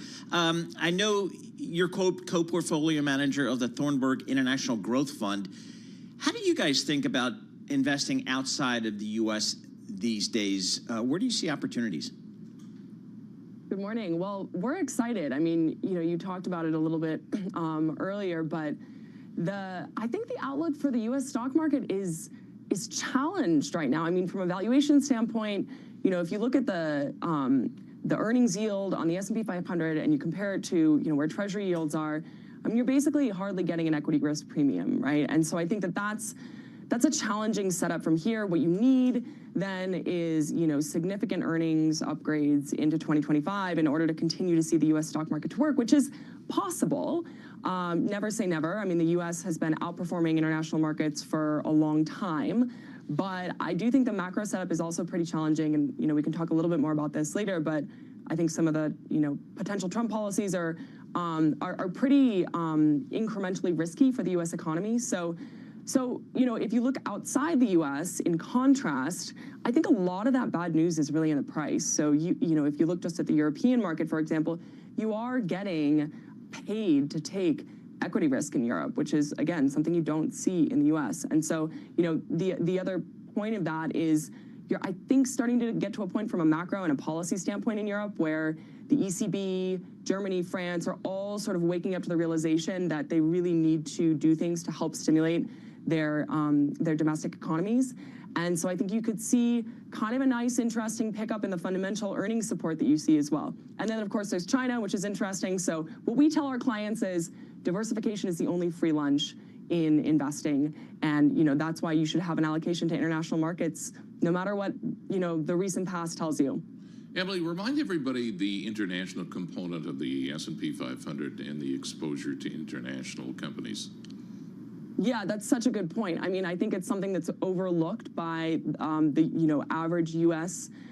Investor in the S&P 500. Over 40% of the earnings in the S&P 500 actually come from international markets outside of the U.S. So again, if you think about some of these tariff policies that are going to be put in place, I mean, that's going to hit S&P 500 earnings, equally, well, not equally, but in a similar way to international markets. And again, you're not priced for that. So I think the key is, what is the expectation in the market? And outside of the U.S., we have, very much, I think, internalized the potential negative impacts of tariffs, where, as in the United States and the S&P 500 valuations would tell you that I don't think the market has really priced in that impact. So one of the reasons, that I've learned that the European markets, UK markets are cheaper than U.S. markets is because the relatively lower level of technology exposure there. But you do have, ASML in Europe. You do have Taiwan Semiconductor in Asia. How do you think about some of those kind of non-U.S. tech names? Yeah, no, that's absolutely true. I mean, you have some of the sort of key players of the AI infrastructure build out, one of the most exciting structural trends, I think, in this decade. Those key players are based outside of the U.S. I mean, this is a really global value chain. So TSMC, you mentioned, the largest global foundry in the world, really at the leading edge. I mean, truly a monopoly in the leading edge chip manufacturing. We saw the news from Intel last week. It looks like that lead is, at least in the short term, is only strengthening. You can't get a TSMC in the U.S. Then there's ASML. They're the global leader in lithography and advanced lithography, these ultraviolet lithography machines that you need to produce AI chips. There's only one of them in the world. And, there are others. I mean, companies like Disco in Japan, that is a leader in diamond blade, diamond saw, dicing. So, when you get these wafers and you have to cut them into smaller and smaller little chips, you have to be more and more precise. And Disco is the type of business that, that you can only find in Japan outside of the U.S. So there really are a lot of tremendous opportunities. And then when you look at valuations, again, you don't get that sort of U.S. premium, but yet they are exposed to some of the same earnings trends. So that's where we find really interesting opportunities in international markets. You mentioned tariffs, but how do you judge the policy risk? Because it seems a lot of the policies talked about are, in fact, contradictory. I completely agree with you. I think it's going to be really interesting to see sort of how this plays out. And that's why, going back to my sort of initial point on the U.S., I mean, if you take a step back, tariffs in sort of in a first instance, right, might be inflationary to the U.S. economy. You might see, and you already see, you're seeing currencies adjust to this, right? So you're seeing the U.S. dollar strengthening, and then you're seeing international currencies weaken. I think another component to that, and this is, I think, one of the potentially negative things, is tariffs just increase uncertainty across the board. So maybe right now you're seeing also a little bit of flight to quality, a little bit of flight to treasuries. But then I think the other impact of tariffs, tariffs, but also some of the labor and immigration discussions of the Trump administration, these heighten the uncertainty around the earnings potential and the earnings power of companies in the U.S. So just in one sector in the U.S., the home building sector, for example, there's something like an estimated 20% of labor in the home building sector that is undocumented. So, if you do have a very stringent change in immigration, this is going to have potentially really negative ripple effects, both inflationary and contractionary in the U.S. So I think there's a lot of risk there that, again, the market doesn't seem to be paying attention to. They're just focused on a strong dollar and the U.S. economy and animal spirits, and that's great as sort of a first-order impact. But second-order impact, you might actually see the dollar weakening if you get some of these sort of contractionary policies that start to weaken the U.S. economy relative to the international markets. Emily, thank you so much for joining us. Really appreciate it. Emily Lavelle, she's a portfolio manager at Thornburg Investment Management. Another piece of news out there, NVIDIA, our good friends NVIDIA, looks like they are going to be, China is targeting NVIDIA for a potential breach of monopoly law. It just seems like the latest escalation in that tech Cold War, if you will, between China and the West, primarily the U.S. Mandeep Singh joins us here in our Bloomberg Interactive Broker studio. Mandeep, I see NVIDIA's down a couple of percent here today, but again, it's up 180% year to date. So let's get some context here. What do you think about this latest move from China? I mean, it doesn't come as a surprise given NVIDIA was subpoenaed by the DOJ in the US and they've been looked at by the EU authorities as well around the market share they have and the bundling of their products. You have to remember NVIDIA is not just selling you the GPUs, but they, in a lot of the cases, they sell, entire systems. And in a market like China, which really wants to reduce their reliance when it comes to, the chip source from outside, selling systems is not a very good strategy, even though NVIDIA has had to, comply with the restrictions that the US regulators have imposed in terms of selling their advanced chips. Still, that bundling aspect, I think, probably could be considered a monopoly practice, and that's where I think it sounds like the U.S., China, and the EU are kind of on the same page. Well, anytime you have a company with 80 to 90% market share, I mean, take a look at Alphabet. Like Google lost a monopoly case here in the U.S. So every regulator is focused on companies, and in this case, Mag 7 companies like Apple and Tesla have exposure to China, but not like NVIDIA, where they dominate the market. And so that's why I think you don't hear about the other Mag 7 names being investigated in China. NVIDIA does make some sense. I mean, when you say they have 80% share, what market do they have sub-chip market do they have 80% share? Well, so when you look at these new accelerators, the AI chips that everyone needs for training their large language models for inferencing, NVIDIA dominates that market, and that's across the board. Even in China, with all the restrictions, they still have an 80% share. So it's not the highest end chips, but that just goes to show how much dominance they have. And with NVIDIA, there's also that software layer that, once you start using NVIDIA chips, it is hard to move to an AMD or an Intel because they have their own software. So I think that's where the regulators have become very interested in how NVIDIA is going about selling these large clusters to, concentrated customer base. So what's the solution for NVIDIA? I mean, look at all these companies in the chip space that have operated. Intel, for example, had a similar monopoly on the CPU side, and all you do is to work with the regulators, make sure you, listen to them, you comply with whatever suggestions they come up with, and I think in this case, they have 3 separate regulators they're dealing with. I think with the DOJ and EU, I expect them to make some remedies. But I hope they're not slapped a big fine because Chinese regulators have slapped a fine to Alibaba and Tencent in the past for these anti-monopoly practices, and that range over $2 billion. So we're not talking about, pennies here in terms of what they could do. I don't know. Maybe I'm scarred by my earliest recollections of Microsoft dealing with all these regulators around the world. You write a check and they go away. That's kind of the way I'm thinking about it. I don't worry about it. Mandeep Singh, he gets paid to worry about it. Mandeep Singh, he's the senior tech industry analyst for Bloomberg Intelligence. We'll keep an eye on, again, NVIDIA down about 2% on kind of this news with China. But again, up 180% year to date. The chip business, it's a good business to be in, I guess. We'll have more coming up. This is Bloomberg. Good morning.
markets, headlines, and breaking news 24 hours a day on Bloomberg Radio, Bloomberg Television, and the Bloomberg Business app. This is a Bloomberg Business Flash.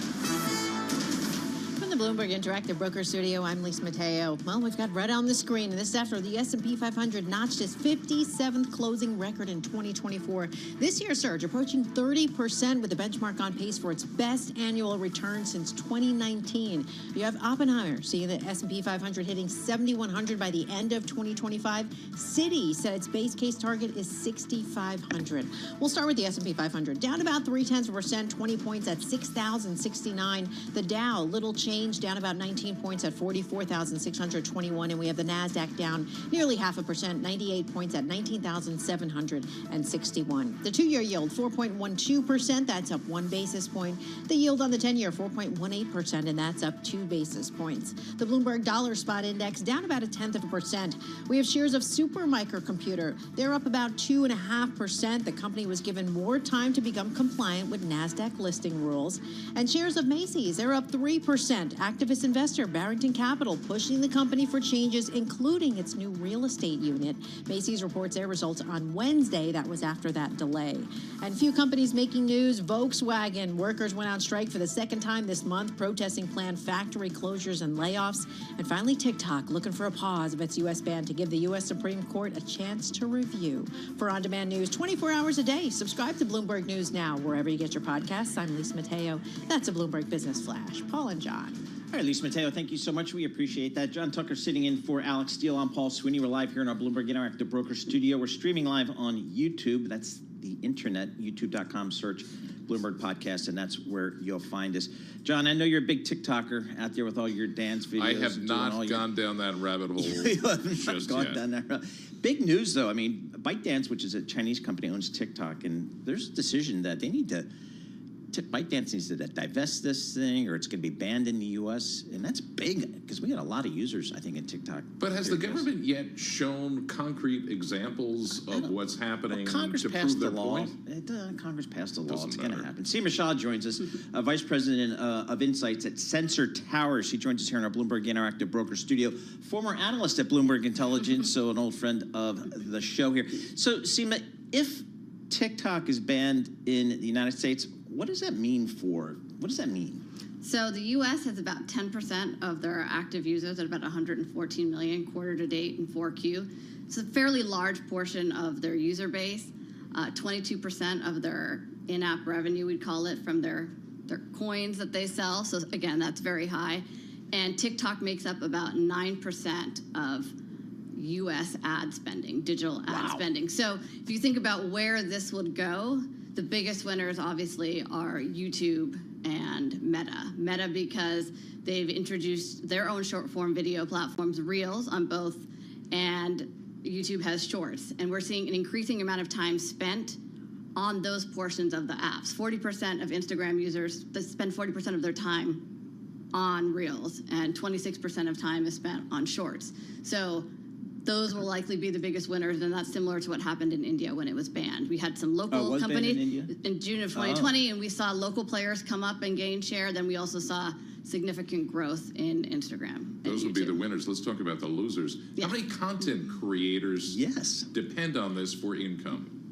Yes, hundreds of thousands. I don't have the figure of how many, but yes, that would be the argument against the ban from ByteDance/TikTok is that it's, infringement of free speech. People, and I believe my understanding is that creators on TikTok make more than if you create on Instagram. But so I guess they'll have no choice but to pivot further into Instagram and Shorts. If that's in fact banned. I can see both sides here, but I mean, if you're ByteDance, do you have any incentive to divest this thing?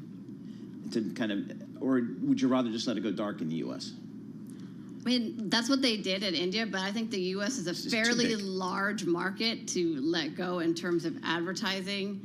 And I think they just don't want to be a majority holder, right? I think they can divest part of it and remain an equity owner. Well, what do advertisers think? If I'm Coca-Cola, this is a huge advertising platform. It's a huge advertising platform. Likely they'll pivot to Facebook. or they'll pivot to Instagram, which are also very large. But the reason TikTok has been particularly popular is we think it targets a little bit of a younger demographic than Facebook and Instagram. But not like Snapchat, where they're so young they may not have the income to make the advertising worthwhile, the ROI, because what are they going to buy? So I think that's where we'll see sort of a hole in the advertising space. For the incoming administration, what are the options to take some sort of unilateral action? Would that work? My understanding is that actually Trump has reversed his position and said now he would not ban TikTok, or he doesn't think that it should be banned. So maybe it would be something where we could negotiate with China on. But this is an act of Congress. There's a law passed. This is an act of Congress, so I don't know that Trump can't overturn it, however, but that he's not so interested in banning it, at least. Yeah, but at the moment. at the end of the day, I think they have no choice. If Congress bans it, they So they what are I guess the question is, for just from an economic perspective, users, advertisers, they have a decision to make come, I think it's January 19th. Yes, January 19th, if they haven't been in the process to sell or divest it, it essentially goes, it's no longer allowed to be available on the Google Play Store or the App Store. And tell us, how big has YouTube TV gotten? YouTube itself, if you think about how long people spend about 199 million hours per day globally on YouTube.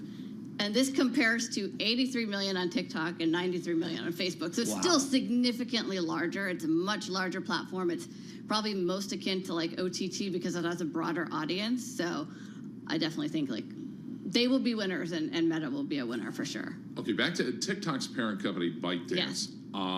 Will they sell? Are there buyers out there?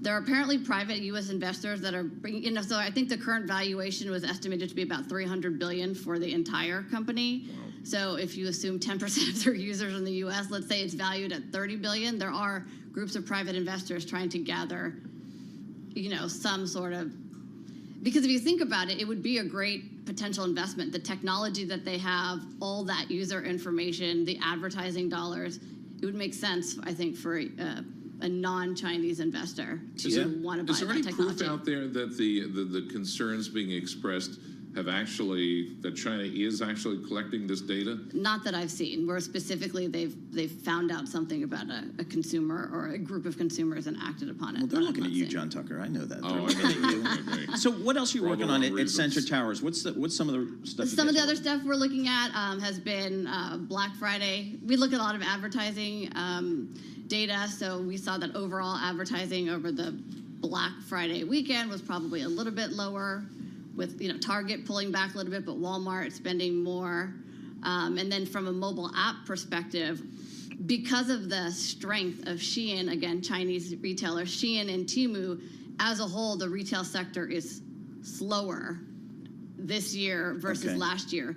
Because, last year, Temu was the second largest advertiser behind Amazon. Is that and right? Last year, in the U.S.? In the U.S. And last year, it was the second largest shopping app. It had 55 million monthly active users versus 65. So much bigger than. I don't know anybody who's bought anything on Temu. Have you bought anything on Temu? No, I haven't bought anything on Temu. Is it the kids? No, it's just that it's very budget focused, and it's sort of a marketplace for anything. And Amazon, I think,